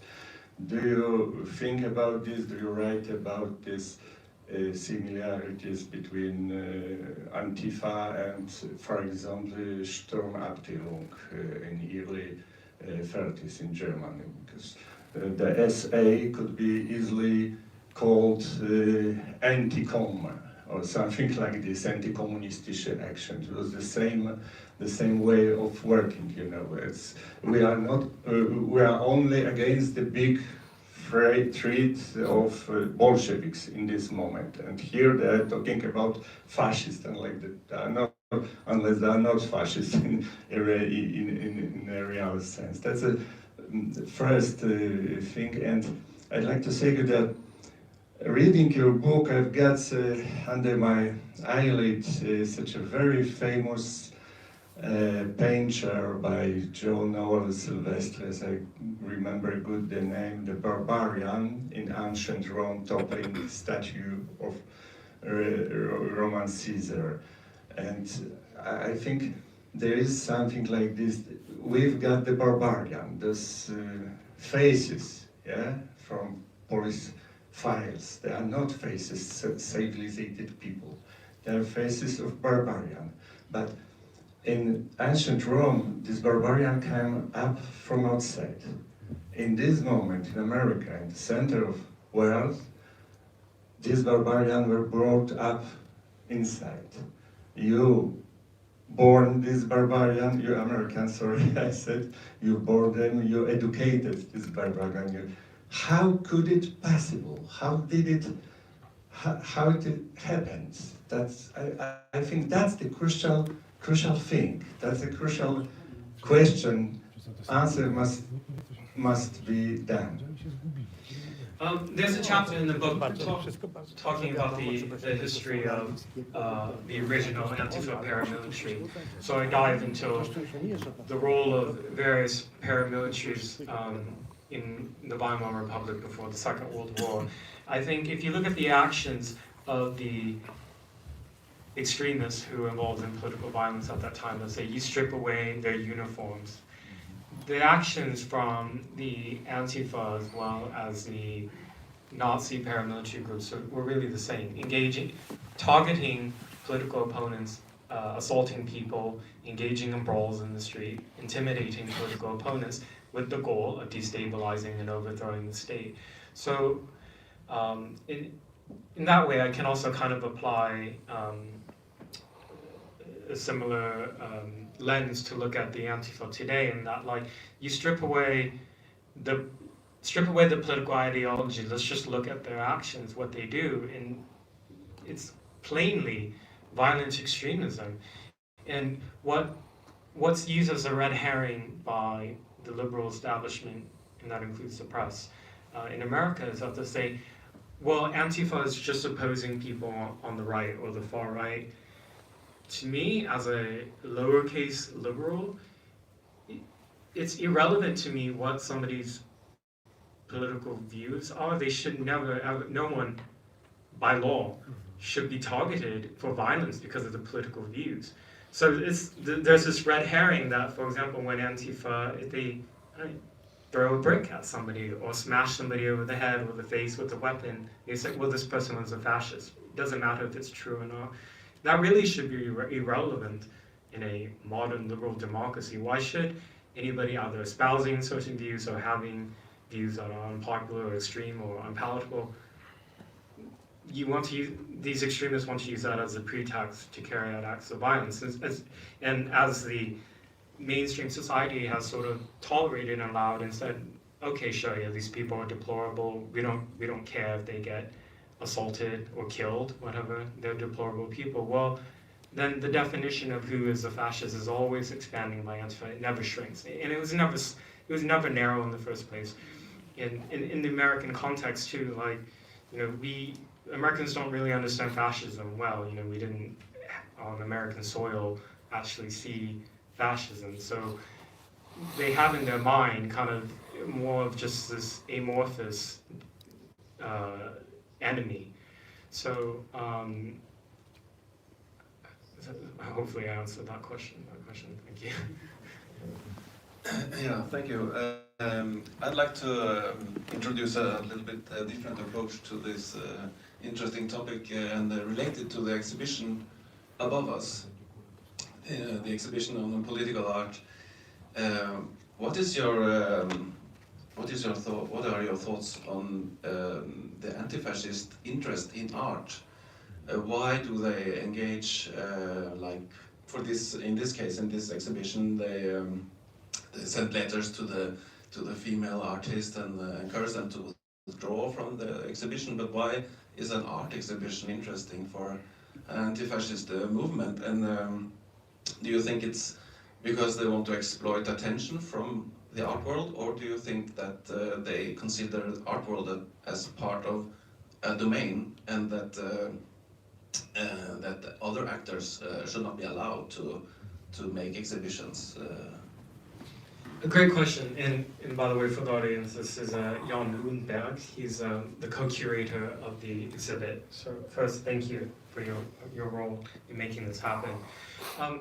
It goes to show, so that, like, a lot of the attention obviously is focused on the violence of Antifa because it's very visceral, but in my book and in a lot of my reporting, I also focus a lot on things that they do that are non-violent, but are extremely damaging as well. I think the attacks on freedom of expression and targeting the art exhibit and spreading spurious claims and trying to get artists to withdraw or to boycott and to intimidate participation in the exhibit. I mean, all this goes to show that they have so many tactics and strategies that they use to attack freedom of expression. It doesn't just come down to hitting somebody or starting a fire. There are so many steps that they can do beforehand. And I think we shouldn't just dismiss it as sort of an annoyance, because by challenging the heart of the legitimacy of freedom of expression and normalizing opposition to it in the public, what you do is then you delegitimize the laws that protect freedom of expression. Because if the public, enough of the public, doesn't actually believe that freedom of expression should be protected or sacred, they're gonna elect people who are going to try to change the law. And we're seeing that in some Western countries. May I? Yes. Thank you for bringing up really powerful images of what happened in your town. Yes, and Portland is a very specific geography. Okay, and I'm quite sure there are other places, other parts of the United States that have a very different kind of problem from the political point of view. I think of white supremacists in Idaho, for instance. You know. Or there were times when the Hells Angels were pretty much doing this kind of terrorism in Los Angeles. Okay, so there are different times and different locales, and Berlin may be another example. And the particular instances that you brought still bring the same question to my mind, because I think the point of your book must be, what are the threats to democracy? And the states are the biggest democracy that we have, but at the same time you show how vulnerable it is. And somebody smart said at some point, all politics is local. And you gave an excellent example of what the local politics means for a place like Portland. It's horrible. But my question is, the question, the ancient question, cui bono? Who's profiting from it? Okay, and as an example of research that was done from the other side of the spectrum, I read a book by Jane Meyer, Dark Money, and that is that's a very accurate research of the effort by very few very rich people, among them the Koch brothers, Robert Mercer, and many others who were within their circle of friends and acquaintances, to bring the power to media like Fox News and use it to generate Trump. Trump is a product of the effort of big money, which is very well described. So here, my question to you is, who is the dark money behind destroying American democracy? Because this is just a side of it, but the real issue is the danger comes in all edges of democracy. And the French has a very, very nice saying les extrêmes se touchent. So the extremes touch. The left and right extreme are the same thing. To answer the question about who's benefiting, the enemies of America are benefiting. So that can, if you want to analyze it, let's say from state actors, in the last 5 years, some of these extremely divisive racial justice groups and websites that were operating on Facebook that were talking about Black Lives Matter and propagating some of their lies and narratives. Some of these groups were linked to anonymous individuals in Russia, for example. That's been established in the reporting. In my coverage of Antifa, I haven't uncovered evidence of foreign involvement in the funding. However, the funding is entirely opaque because what happens is people donate either through GoFundMe, Cash App, or Venmo, or they donate to these so-called non-profit groups. You can never find out who these donors are, and a lot of money is raised. Like I said, in Portland alone, $1.3 million US. In Minneapolis, when some of the worst rioting happened, more than $30 million US just raised for the accused rioters and arsonists, and then candidate Kamala Harris actually promoted it on her social media. And we have no idea who all these individuals are, if there are state actors involved. That for an individual journalist, I don't think any of us would have the resources to be able to penetrate and to really find out. But like seeing how polarizing and socially destabilizing these extremist groups and ideologies are in the U.S. Like I can only like who benefits are America's enemies, because we're at the throats of one another, literally beating one another in the streets, killing one another, trying to get people fired if they're not, if they're not involved in violence, and they're doing these other things about making us distrust one another. I mean, things are really bad in the U.S. I think what was so representative of that, for example, was just when candidate Hillary Clinton in 2015, in a speech, just so casually dismissed so many citizens in America as deplorable and irredeemable. I mean, really think about that word, irredeemable, deplorable. It's like, so there's like, I mean, well, under the current administration, I think in terms of foreign policy, America is not doing very well at all, and internally, domestically, it's terrible. So, where in terms of the world political order, where America recedes, China and Russia step in. So, may I have one remark to your question, please? Okay, as Andy said, most of the financial sources founding Antifa precisely is opaque. But one thing is not opaque. I mean, district attorneys, which are elected in the United States, organize a normal campaign to conduct to the office. And guess who was the most successful donor to the most radical left-leaning district attorneys in United States? George Soros. It was Open Society Foundation by George Soros, of course. Not only USA, of course. Yeah, so not only USA, of course, because Colette, we are just in problem. So just to contextualize, district.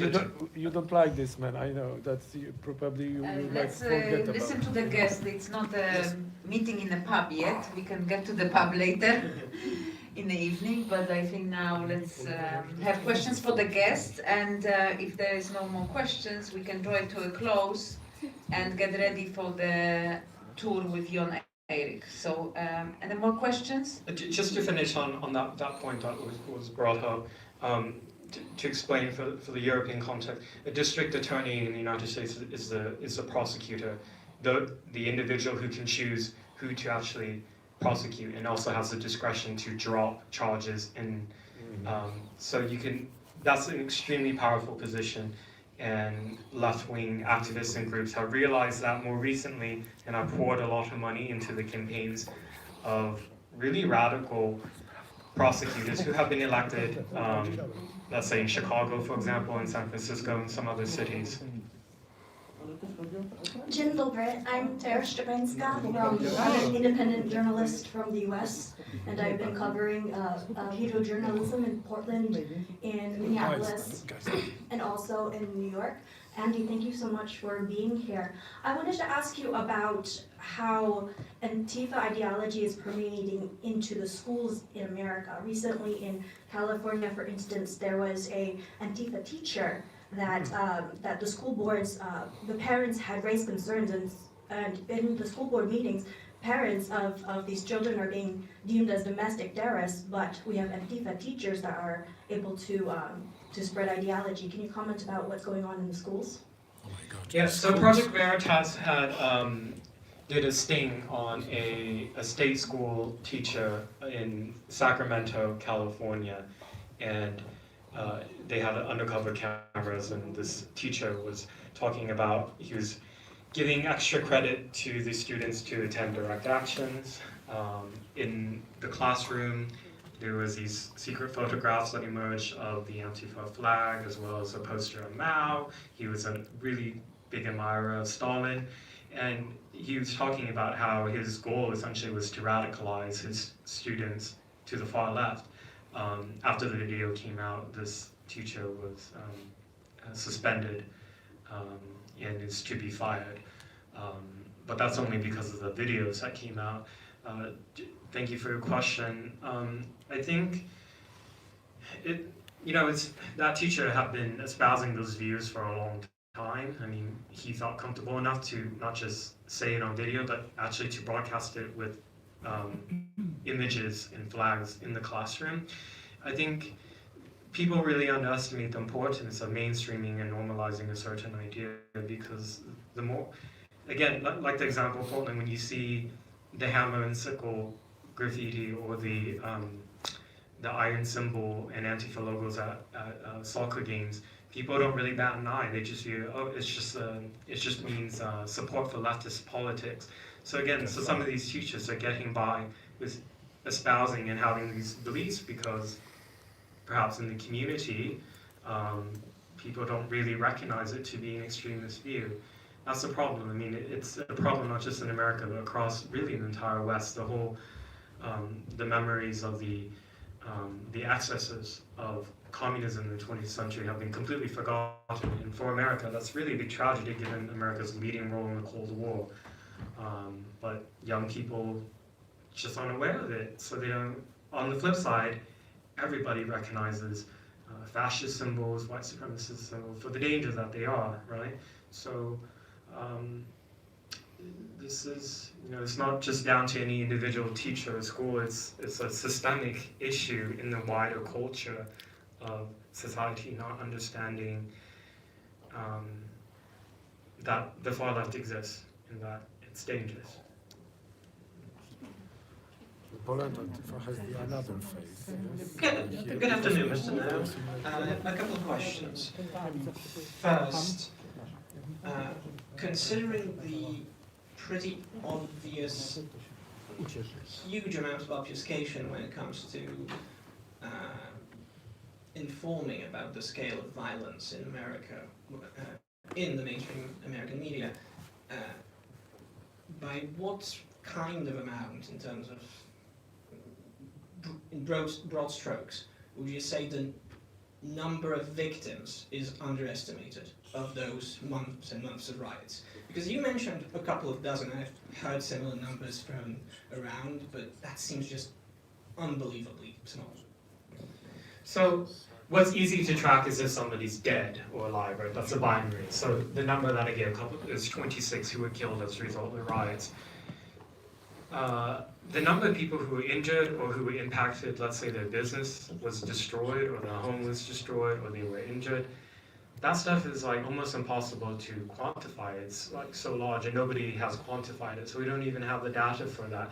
And again, then that leads to this misconception then that the problems, because people aren't reporting their injuries and it's not being tracked, then it means that Antifa aren't out there hurting people or that BLM rioters aren't hurting people. So it's just, it's like, it would really be up, like I don't even think an individual journalist could really track all of that. You would need like some type of like news organization, because the level of work, as you can imagine, to cross-reference thousands of instances over months of violence, that's almost impossible, sadly. Okay. Now, secondly, from what I gather, both from your work and from talking to radicals on the internet, to be perfectly honest, there seems to be two general sorts of people who join Antifa specifically. It's kind of true for other kinds of movements like that, but let's just keep it to Antifa. There's the sort of the Lenin kind of people, meaning trust fund kids or at least middle class, and then there's career criminals and adjacent. And when stuff actually starts happening, it would seem, like in the example of Chaz, which you described in detail, the career criminals tend to take over, as was the case of the black rapper man in Chaz, whose name I can't recall, but that doesn't really matter.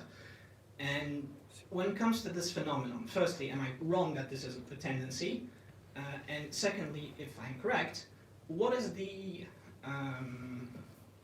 reaction of the former informal leadership of the group?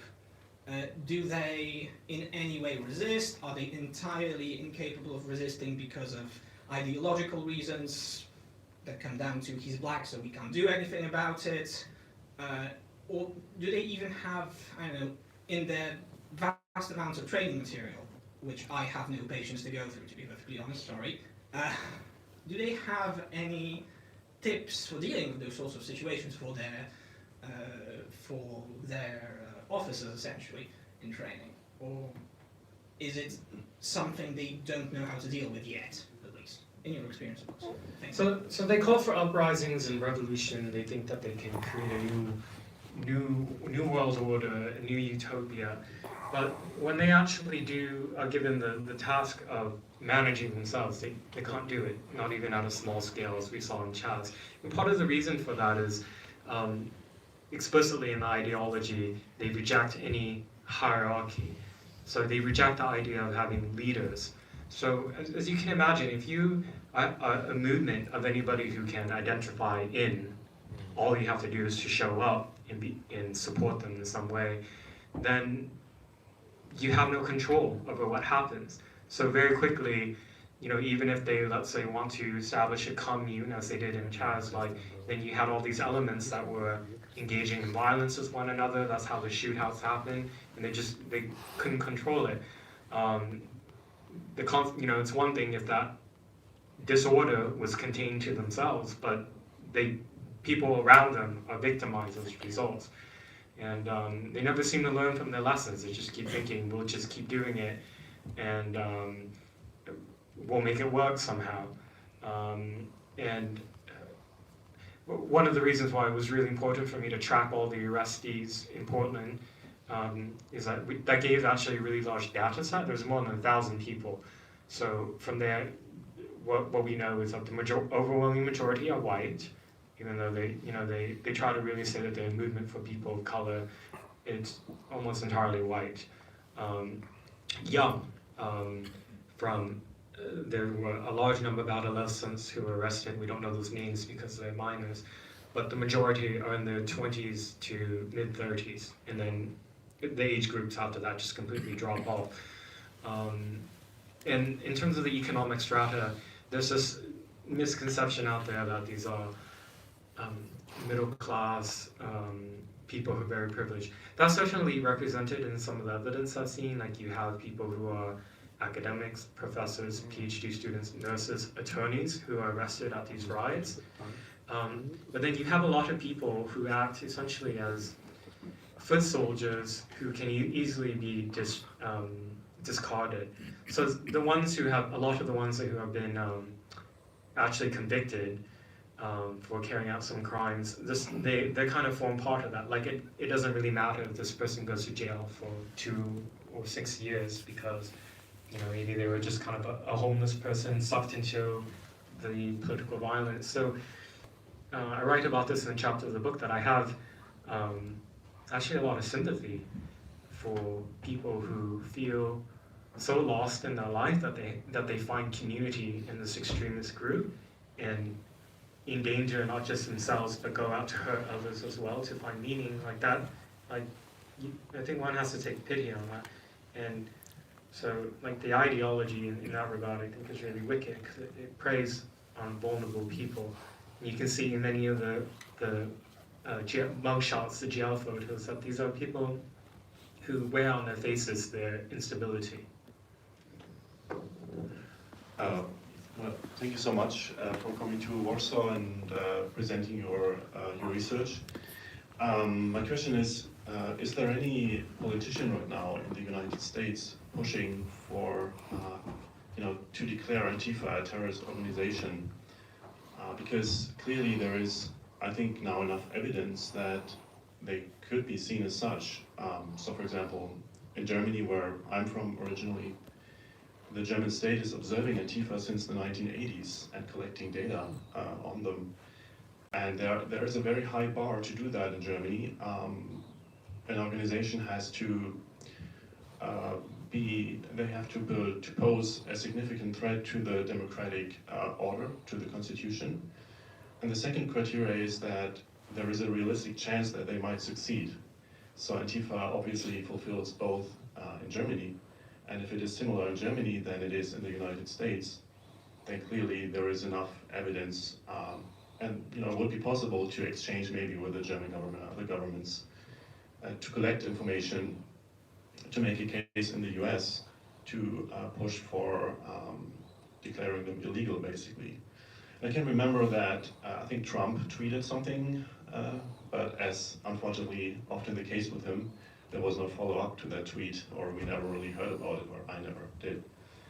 So is there any chance that that might happen in the US? I guess it would be from the Republican side, coming from that direction, if any. So what are the chances in a post-Trump, or assuming he doesn't run again, in the situation right now to push for that, in your opinion? Thank you. I really admire that the Office for the Protection of the Constitution in Germany does really good tracking of extremism in the country from both the far left and the far right. They track the number of instances, and I cite that in the book. In America, though, because of the First Amendment, how it's been legally interpreted through the many, many years is that the U.S. can never have an office for the protection of the U.S. Constitution, because for U.S. authorities to investigate individuals because of their ideological beliefs, that would be in violation, is interpreted by the law to be in violation of the First Amendment. So this is, around discussions of free speech in America, this is one of the issues that hasn't really been sorted out really well, is that now we're dealing with how do you respond then when you have large threatening movements and ideology that do seek to destabilize and overthrow the state, but then you have a law that prevents any investigative authority from actually looking into these individuals. You can't. And so, unfortunately, the far left have really exploited that. Again, launching lawsuits, lawfare, preventing police departments from collecting evidence. So, some of the reasons why the court records don't mention all these Antifa posts from these people is because that could not be cited as evidence in a courtroom, because that would be seen as a government persecuting someone for their political belief. I don't know what the solution is for that. I think, from civil society, should really be the role of our various think tanks and organizations to be tracking and doing this work. And these organizations do exist on tracking the far right. None do the work of tracking the far left, unfortunately. Simple question. Thank you first for coming to Warsaw.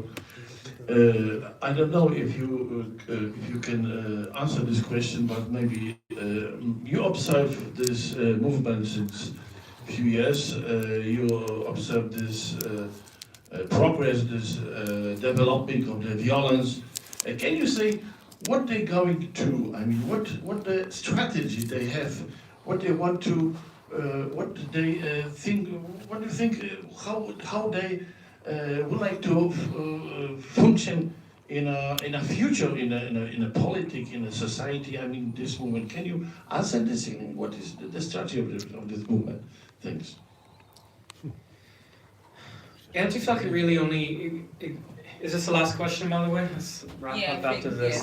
Yeah. So. There's one last one, but one guy waiting for a Okay. time. Okay. Yes, because the exhibition has been open. So, Antifa can really only exist in opposition to something. It's in the name, Antifa. So, for example, if there was, hypothetically, let's say the reason why there's no Antifa in failed states is because there's, in a place like where they actually don't have a state, then they don't organize there because they don't have anything to oppose. Like that, and obviously the ideology doesn't appeal to people in failed states. So I see it as kind of as a fantasy for them, an activity that gives them a sense that they're doing something noble, that they are, they think that they are like the people who are opposing the fascism historically, and they try to write off that for meaning and purpose in their lives. I mean, I'm not a religious person or a spiritual person, but I think it's young people today who are irreligious, who don't have meaning and purpose in life, and have latched onto this political ideology that it really is a fantasy, because when they actually when the state gives them the space to give autonomism, they can't do anything. So, sorry, I'm not sure if I'm answering the question. I guess what I'm trying to say is, I mean, that sounds like they're not a very serious movement when I say it like that, but the thing is, I've also demonstrated that they're extremely dangerous because they believe in potentially killing for their cause. So, I think, I don't know how we get to this point, but really for them to be weakened as a extremist movement is for their ideology to be delegitimized. And unfortunately, the mainstream left have given them the legitimacy for them to appeal to a wider number of people. And until that changes, there's always going to be this either underground organizing or in the open. Last question. So you stress in your reporting the importance of the sort of politically biased prosecutors and unmotivated, underfunded police force for the success of those movements. And so is there a counterexample of a jurisdiction within the US or outside the country that had a well-funded, well-motivated police force and a neutral prosecutor? Did they manage to eliminate the problem, or is it not that easy? Oh, great question. Thank you for that. So, I live in the UK now, and I think Britain, how they've handled their issues with Antifa extremism is really effective. So, a number of years ago, what their law enforcement did was, after there was violence, an attack that had happened on a train, the suspects were identified, and the judges, being neutral, gave them a certain number of conditions on their release, such as banning them from congregating together and being out after this time and after that time. And that just really, and if the suspects were to break these conditions of their release, then there were really severe legal consequences. And that was really effective, actually, in it just pulled the rug out from them, under them completely, in a very simple way. In America, we have this issue where judges are just releasing criminal suspects with no bail and no conditions. That's, for example, that's what happened in Portland. So there were some of these suspected rioters who would be released one day, and within the same day participate in the riot the next night and get arrested again. I think the highest number of arrests for one person that I counted in Portland was 8. Charges dropped every time. So yeah, I mean, it's the structure is there to address this issue. This is not like an issue that needs warfare or like huge new brainstorming. It's just we have a judicial system, in individuals in the judicial system in some cities and areas, jurisdictions that are compromised. And that, again, is because of where the society and the politics of the society is. Thank you for coming to Warsaw, and thank you for your work and your bravery, and we are very happy to work with you. Thank you.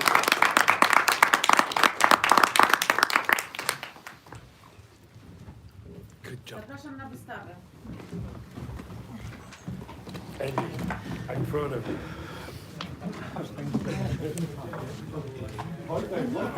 Nie wiem, bo ja nie wiem, czy to jest zaplanowane muzeum. Nawet jak powiedziałam, że... Nie wiem, czy jest...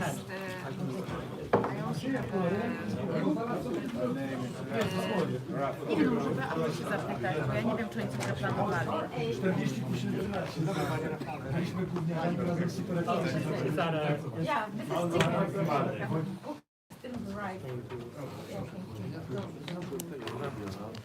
This is the media guy who went to England and he to take daughters for the UNICEF, and British turned him down. But his daughter is with the mother in England. He's a journalist, wrote a lot of books too. And you just can ask him how is his daughter, if she's okay. It's up to you.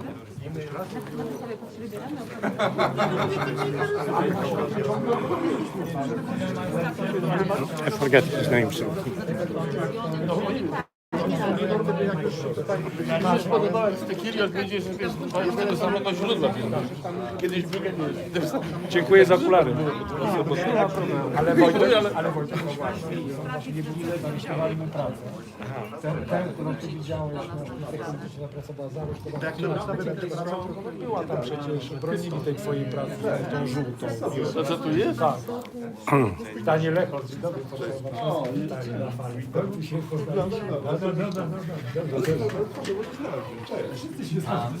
poza tym. Nie, no z tym też jest nie,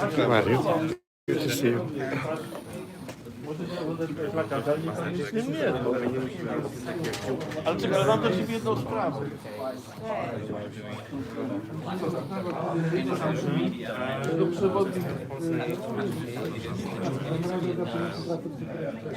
Yeah, I just told Daria the same thing.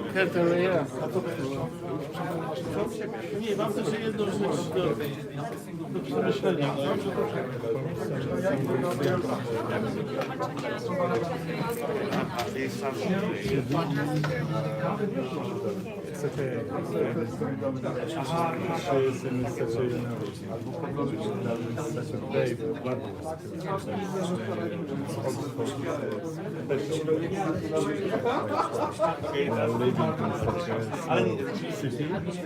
Nobody except the president can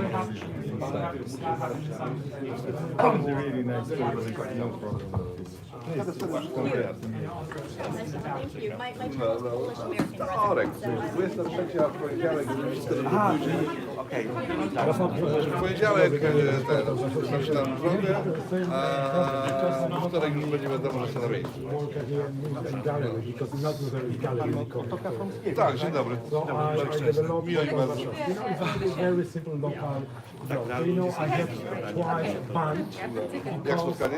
because I read all different about Może będzie to też jakaś okazja, żeby tak ludzi w Stanach Zjednoczonych, którzy też pracują. You know, Poland has absolutely other faces Antifa because here, you know, who is member of old communists. They've changed color, you know, they've changed color. They cut us 70 years ago from democracy, from Europe. Right now, they're very old. In Europe, and they want to try teach us what is democracy, what is open society. The word is crazy. Word is to me too.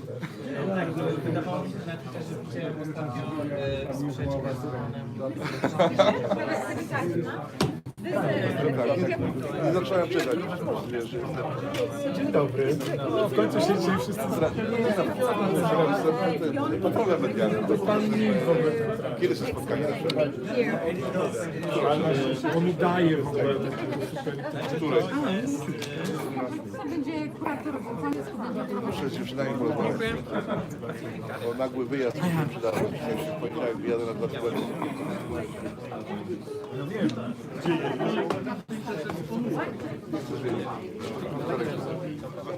We wtorek się dowiedzieć, bo tak,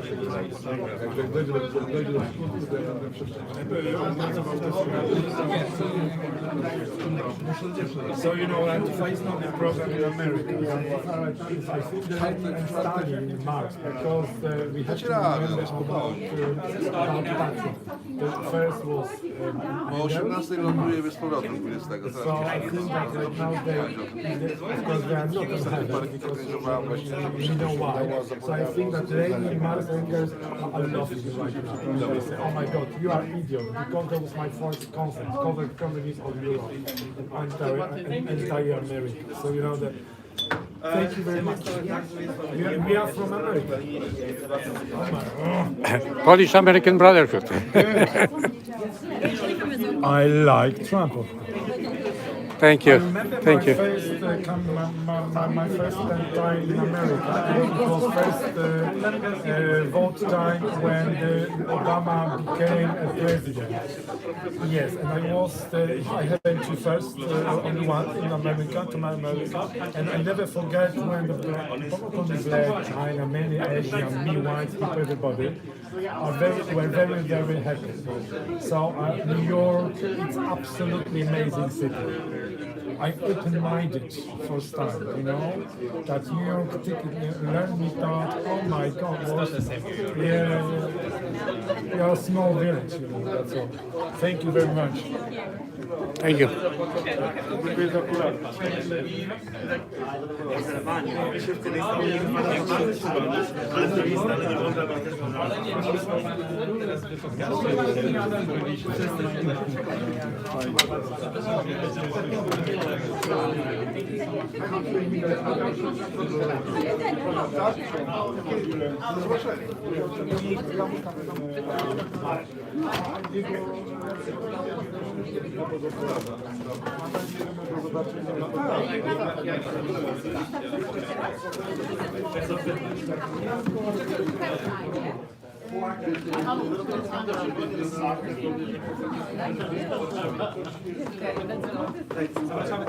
It's a toilet, one down here. I need to press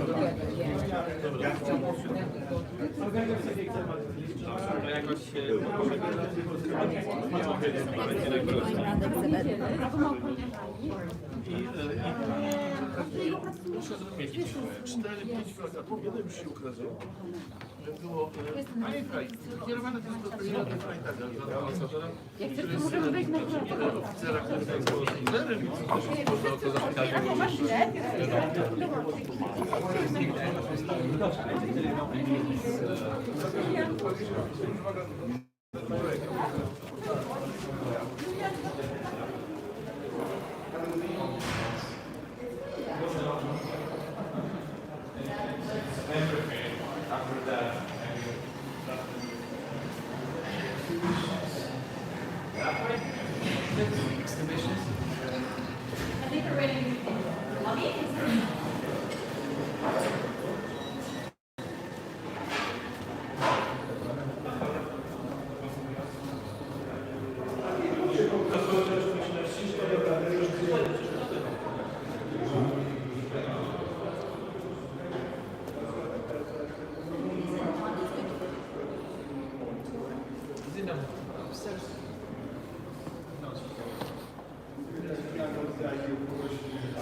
Okay.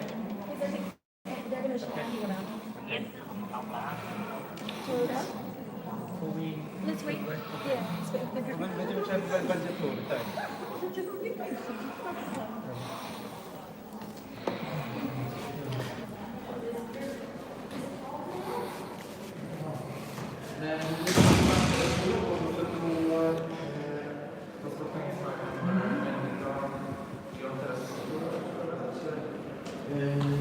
Na sztuce politycznej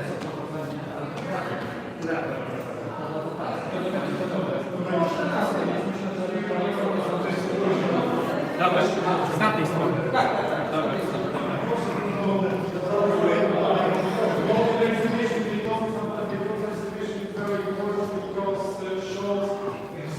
How the art looks on the right now. Yes, how the art became very close for everybody. Yes, I know, because I'm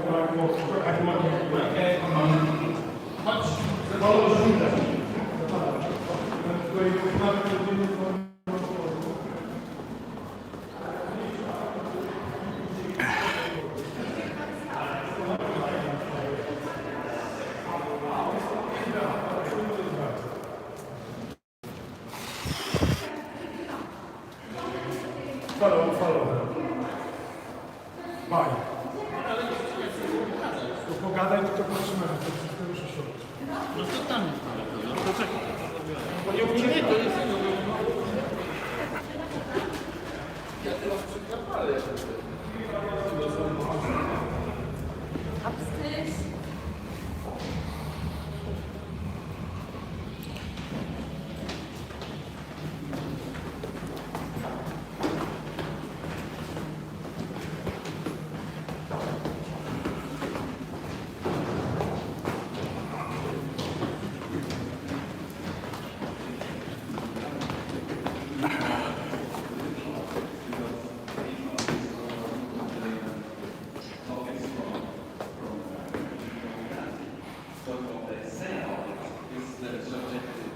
interpretation of it.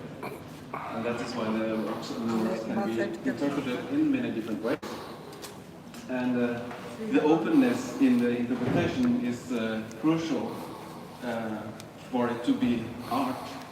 Otherwise, if a picture has a very definite message, like these are evil or you should vote this and that, then it is communication.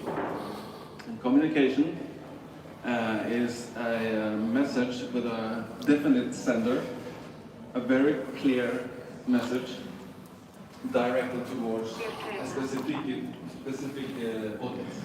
So what is software political?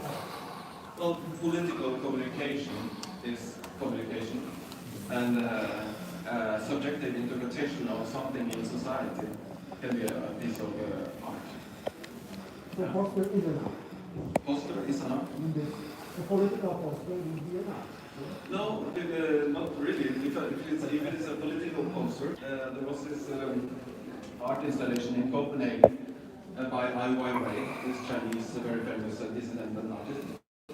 And the facade of a house was covered with floating rests from the Mediterranean.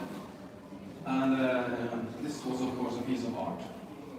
Then a car manufacturer placed a car in front of this wall, took a picture, and used it as commercial.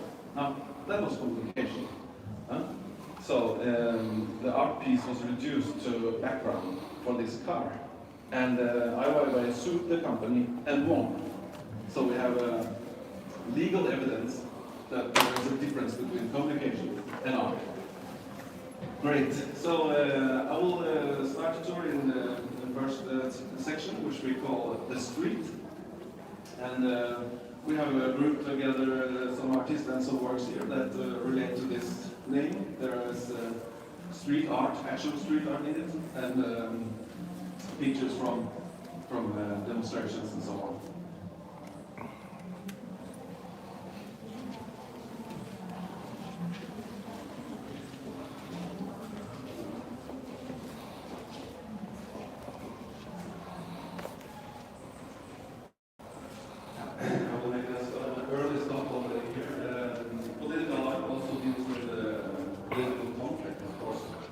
And we have here a very small drawing made by Erik Christensen, Danish artist. It is from a terrorist attack that took place in Denmark in 2015. And it is the only art piece we know which is made during an attack. So he has drawn the people, that he has drawn the scene that he's looking at from where he is sitting. And actually, Agnieszka, where are you? Agnieszka, over there, she's one of the artists in the exhibition. And I think you are there, isn't it? That's Lars. I'm sitting next to Lars. Yeah, I was pointing at the... No, this is Lars. Yes? With glasses. Yeah, that's me. Yeah, that's you. Okay. Look, I've got breasts. That's great. And also another artist in this exhibition, Dan Park, he is somewhere sitting here. I heard that he was he remained at his table while the shooting was going on, but then because he didn't want to spill his wine. But then finally he threw himself on the floor with a wine glass without spilling. That is what the urban myth says, at least. Yeah.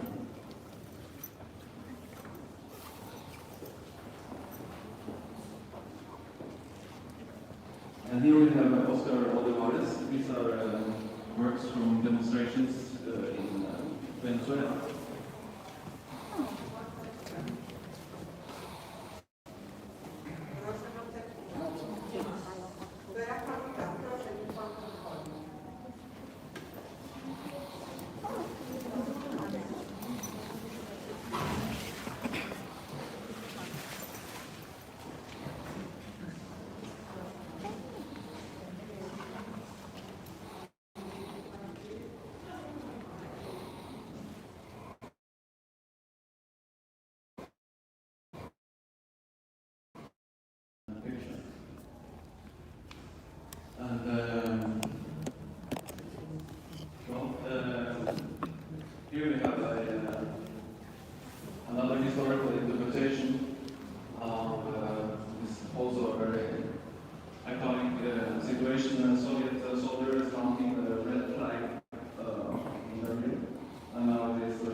is being equalized to totalitarianism, but it is a little bit more refined than that. The saying is that any idealistic movement run the risk of radicalization and turn into something authoritarian.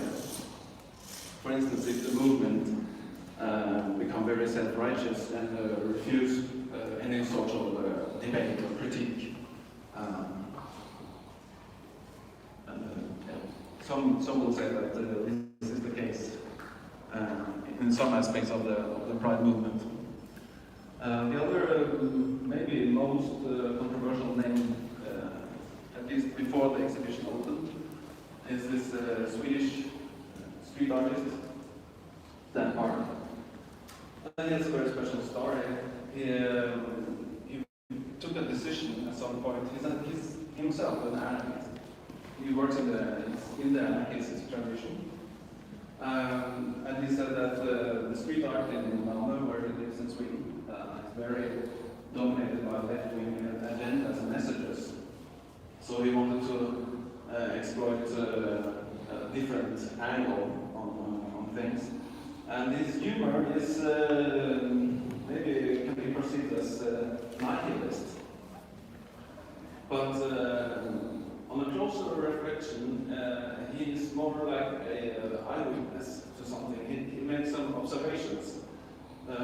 They are not evident. I mean, you have to think about it. But for instance, this one, the people said, "Oh, we made a picture with Breivik, this Norwegian terrorist. Maybe he's a fan of Breivik," people said. Why is he putting in a Lacoste logo and with his Lacoste brand, unconventional chic? Well, Breivik, he prefers to wear Lacoste. And so there's this bizarre meeting between the brand and him, as in the early days he was kind of a dandy person. I don't know the context of this movement or this phenomenon in Poland, but in Scandinavian countries, the dandies were something in the 80s, when after financial crack, people suddenly started getting rich, and so this was very centered in the big cities. People were spending a lot of money and living a high life.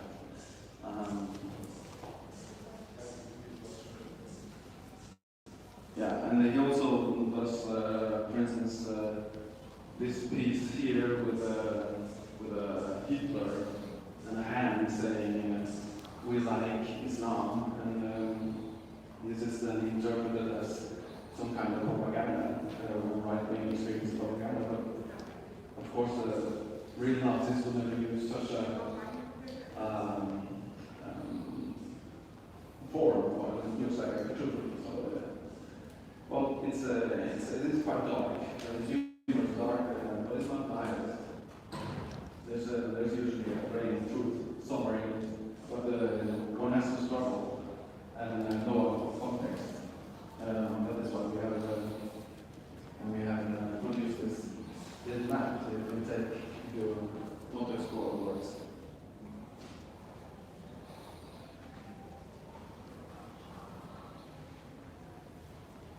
And then please, you are free to ask questions.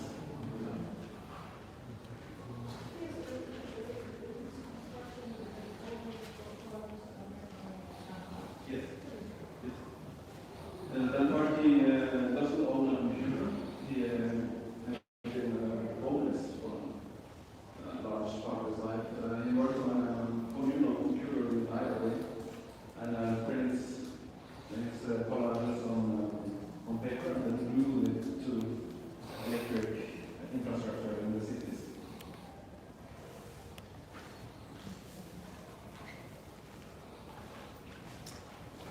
He is accused of being very hostile towards immigrants, but this interpretation. He actually lives in a very immigrant-dominant area, and he has never had any problems living there.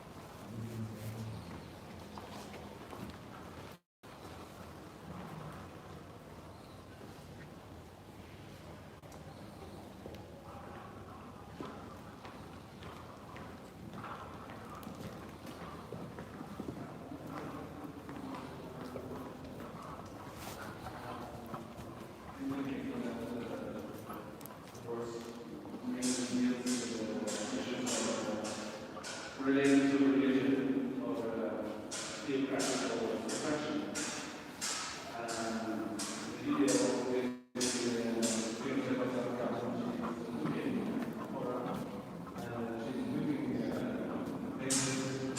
which are referred to the Iranian court system to identify the women for women.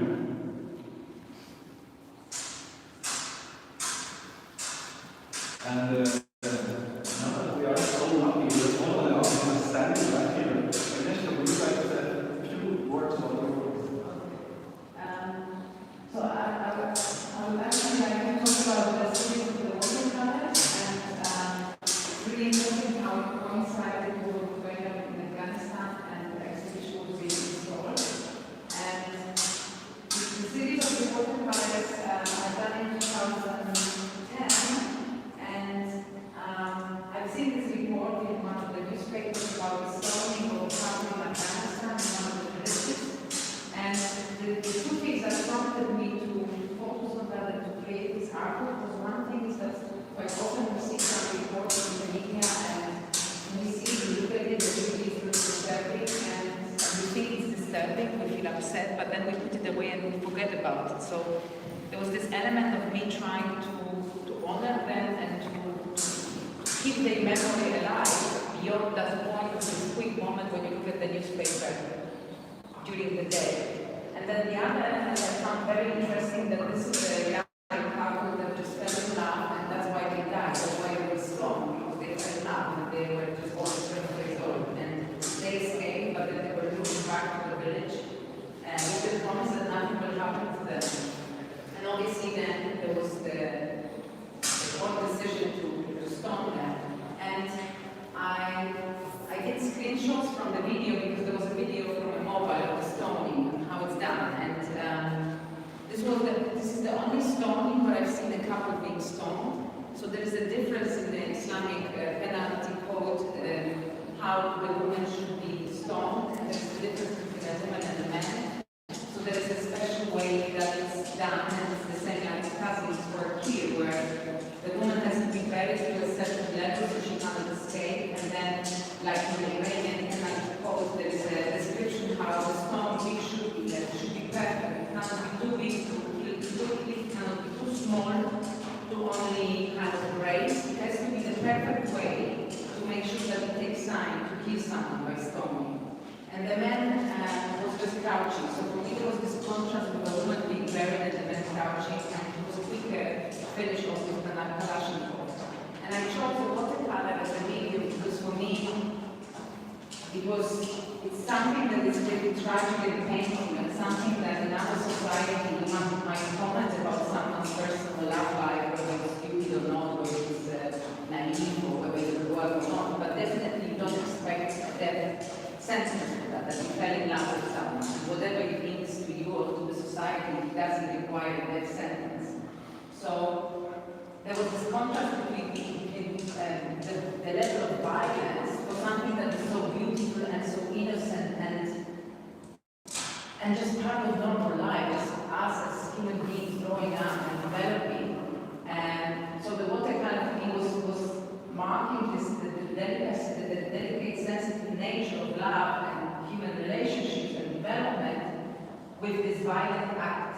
And also I found quite interesting that the watercolor, it was possible for me to bring out the beauty of the color of in a sense that the body of the woman in the burqa was a bit like a flower that is flourishing, and then when it speaks, it just collapses and disappears to the stone. And the image of the stoning where the crowd is drunk on violence and on, in a sense, the rage they have in them when they feel so powerful for being together, while the couple in love is not able to defend themselves, it's not able to do anything. So for me to bring it all together was just to bring the attention of the viewer and to imprint it on their mind, instead of just having this moment, you look at the newspaper, you think it's terrible, you look away. Thank you. So, this thing, which is a financing class, But everybody in our culture started to understand that for Muslims, only Quran and Arabic is holy. This idea is your interesting detail. But this is your opinion, right? No. No, but then It's not an opinion, it's a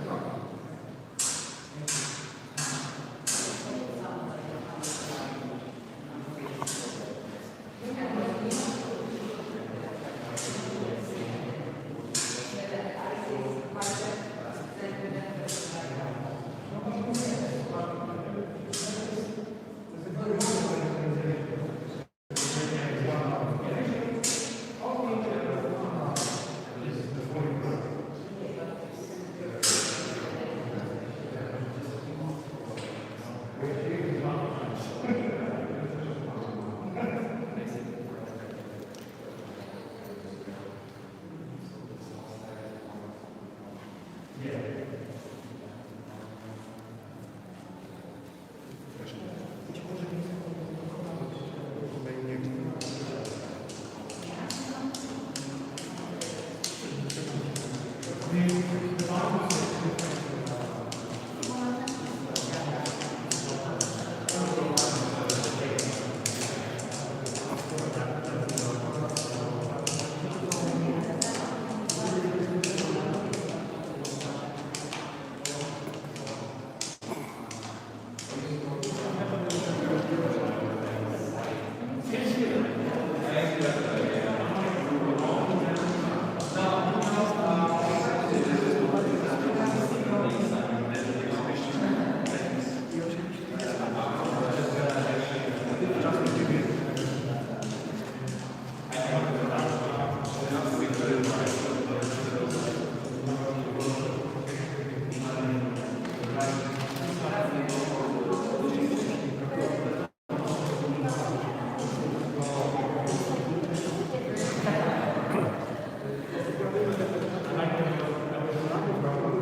the prison. And what we see over there, this metal structure is... I think there's the description next to it. It's called being security because the thing is... are actually living in Belarus, is in Lukashenko, for having made a portrait of Belarusian soldiers and certain also promoting Nazism in extremely rapid by making these paintings and it's awaiting trial. So it's possible to bend down and enter into the cell, and there will be works of him presented inside. Also on the floor we have this plane that is referring to a disaster in Ukraine where a Malaysian airliner was shot down a few years ago. And it is placed together with this Achtung Russia poster, so the atmosphere is clearly directed eastwards in this room.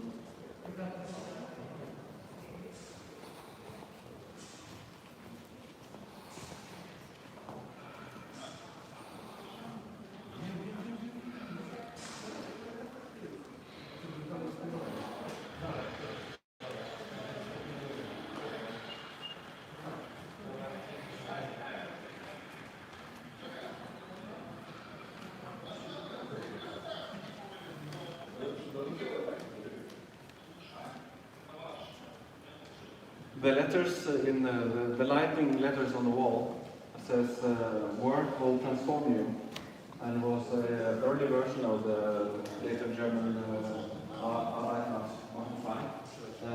And this Russian version was heading on the entrance to one of the first labor camps in the Gulag system under communism.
Нет. Дайте ему обратно. Мы его забрали без спроса.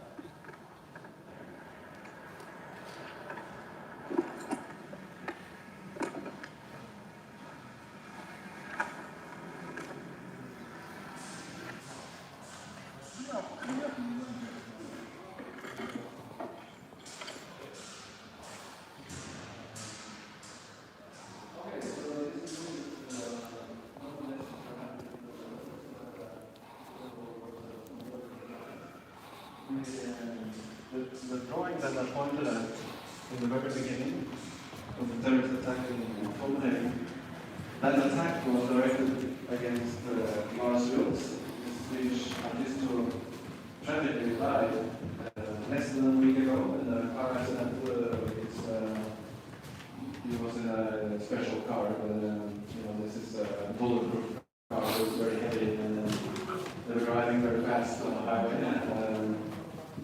Perhaps a wheel exploded, they don't really know. This car was passed from one lane to the other through the barrier and hit a trailer, it was a cargo car. And everyone in his car died immediately, and the driver is still in the hospital. The driver of the lorry is still in the hospital. But the reason why the attack was directed against him is hanging here. This is a drawing that resulted in a fatwa being put on him. So the Al-Qaeda in Iraq posted a bounty of $100,000 on his head, claiming it was a punishment for having made this drawing. And now the general conception is that because he made the drawing, he was threatened. And this is something that the terrorists want us to think, because it is a logical story with a causality. You make the drawing, I'm going to kill you. And this is, however, a trap. The thing is that he made the drawing, and it was supposed to be presented in an exhibition. The gallery got nervous and took it down, and the news about them taking it down went out national TV and CNN and BBC, and suddenly the story was world famous. And since nobody had ever heard about Al-Qaeda in Iraq at that time, they got world attention on themselves by putting a bounty on his head.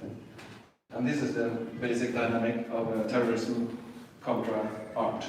That as long as if you are world famous, doing something provocative, then there is a risk that someone can exploit this claim.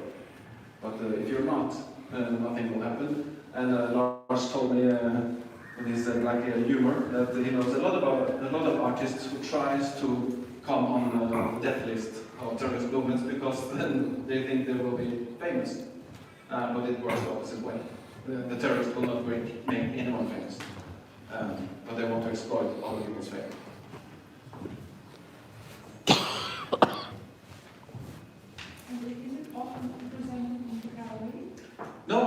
the first time since it was taken down that this has been presented publicly. It has not been shown since.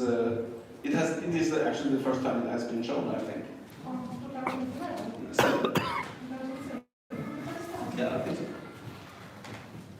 Because people believe that they believe in this narrative that dealing with a drawing can cause you harm. So it's some kind of a magical thinking.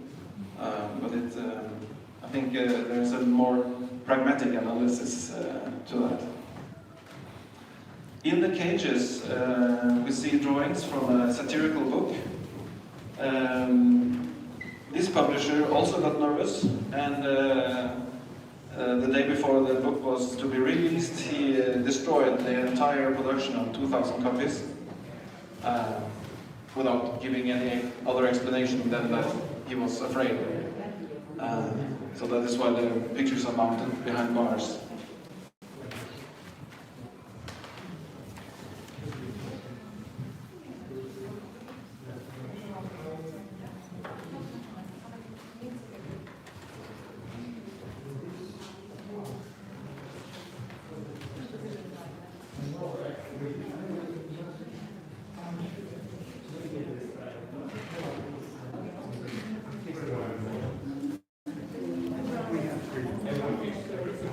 I think these are the originals.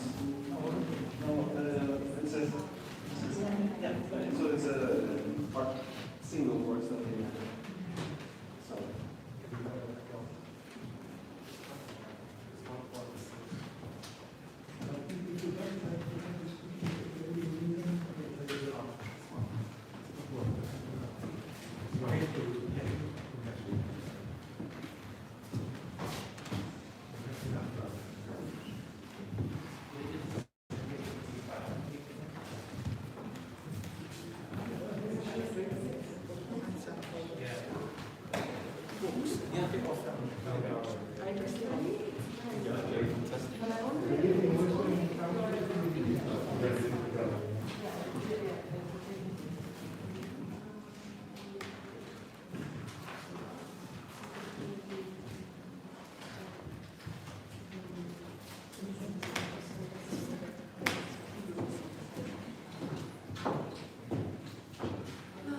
Tylko, że myślałam, że nie wiem, sprawdzę ślesia, ale myślę, że jest tylko ślesia, to nie jest na serze.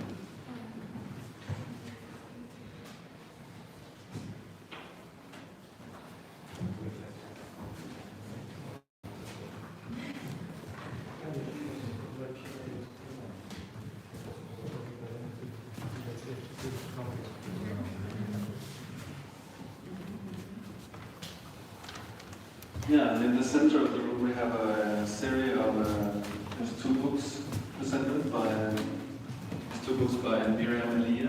She's an artist based in London, and it's a book about the lockdown situation, and one book about the art world, and they are like a parody of school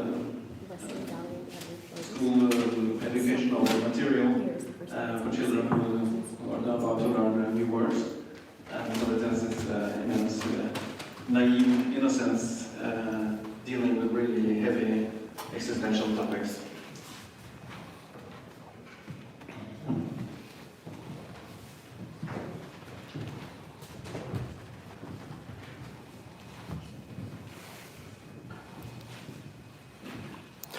We cannot speak too loud, sorry for that.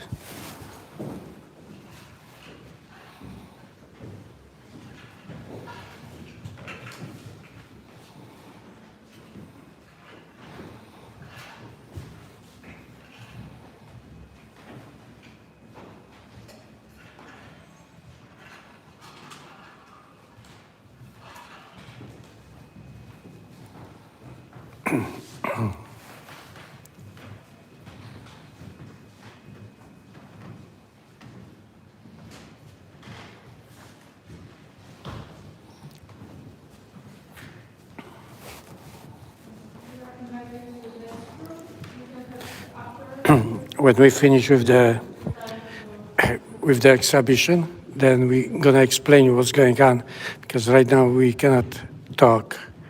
Okay? Thank you.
So this is a tapestry that was made by a man in a camp in North Korea. He made all these markings from burnt cigarettes.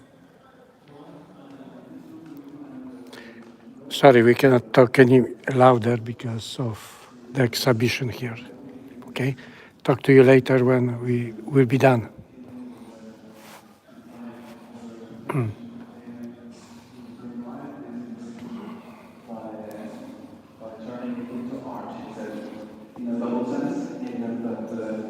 All the things that he experienced, all the people he met, the trials, arrests, the security, was in itself an art piece.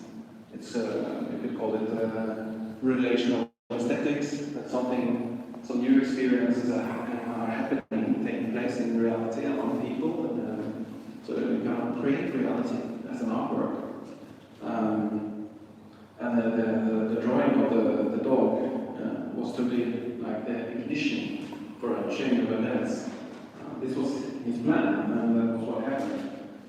And he also made this small version of his other big feature in this artistic life. There's this landscape. It's a landscape artwork called Nivis. It's in Sweden, and he has painted it here. You can see the dimensions. He's been working on this for decades, using wood that comes from the sea. And I think the last drawing he ever made, as we know, is this little thing that he put there as the last finishing act before the opening of the exhibition. On the back wall we have this Uganda project where Christian von Monchet, he offered villages livestock, goats for instance, everywhere in exchange for them taking his last day. And this was the idea is that the West wants to help, but they also want to own. Like, we want to help you, but we have to own you. So he wants to put light on a disturbing relationship between the West and the receivers of development aid, or this entire relation between the first world and the third world.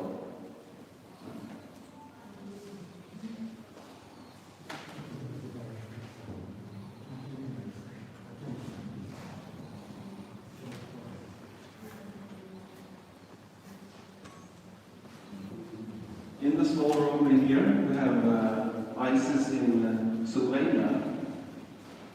That is an artwork where children's toys scenarios are enhanced, so to say, with small dolls wearing IS clothing. So you have this very idealistic or perfect cozy situation, and then the IS is present in the background, giving a trembling feeling. And also we have the sculpture Spinning Head, which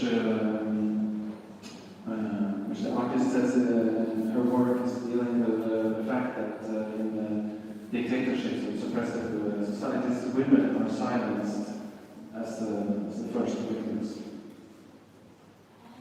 That is also why she found it ironical that the group Anti-Fascist Day wrote to her and encouraged her to withdraw from this exhibition. Because she says, my art is all about silencing women, and they're trying to silence a woman.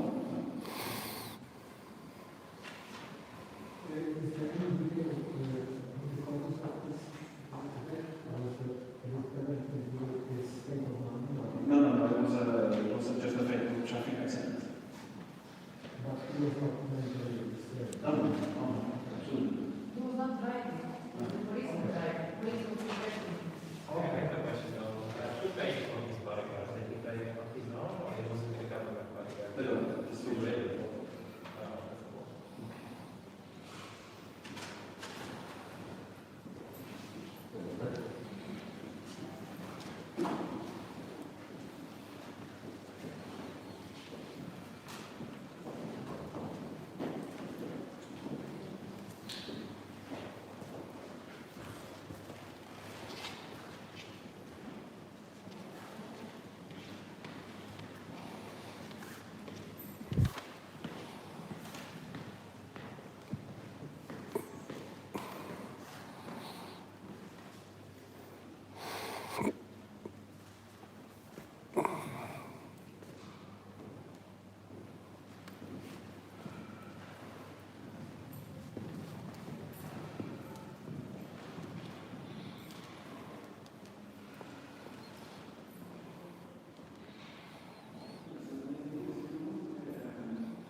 Mm-hmm. Did you go into that room?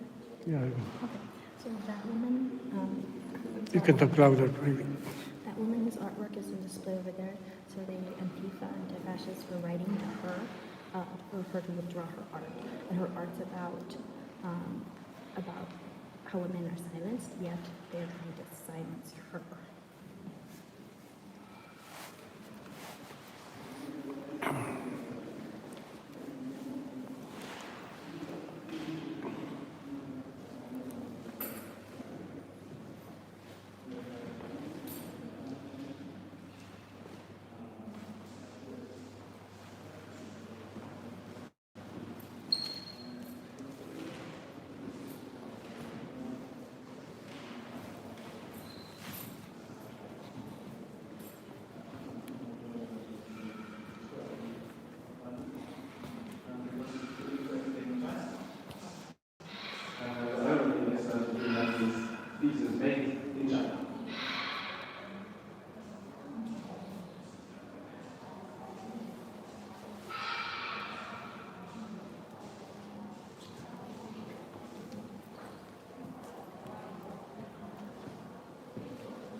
And the final work of the exhibition, which is also the first, the icon of it. It is Christian von Monschet's head. That's a replica of it, of course.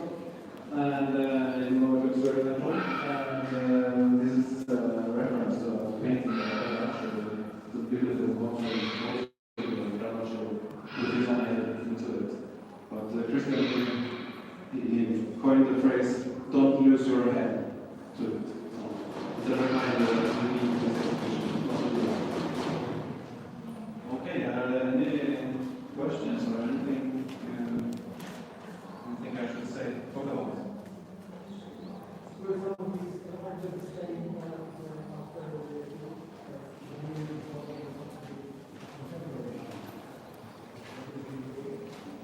I don't know that yet, but in the best of all worlds, that would happen.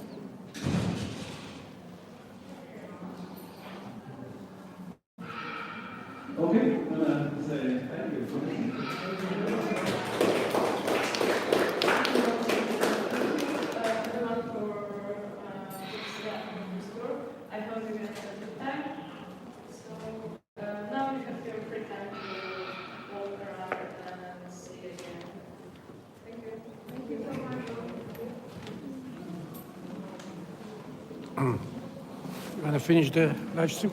Yeah, yeah. Go ahead. You can tell them that. Alright guys, I'm gonna go ahead and close out this live stream. Thank you for joining us today at the Contemporary Art Museum. For any there's this section on Antifa and then also conservative artwork here that is on Antifa. And thank you for the donation.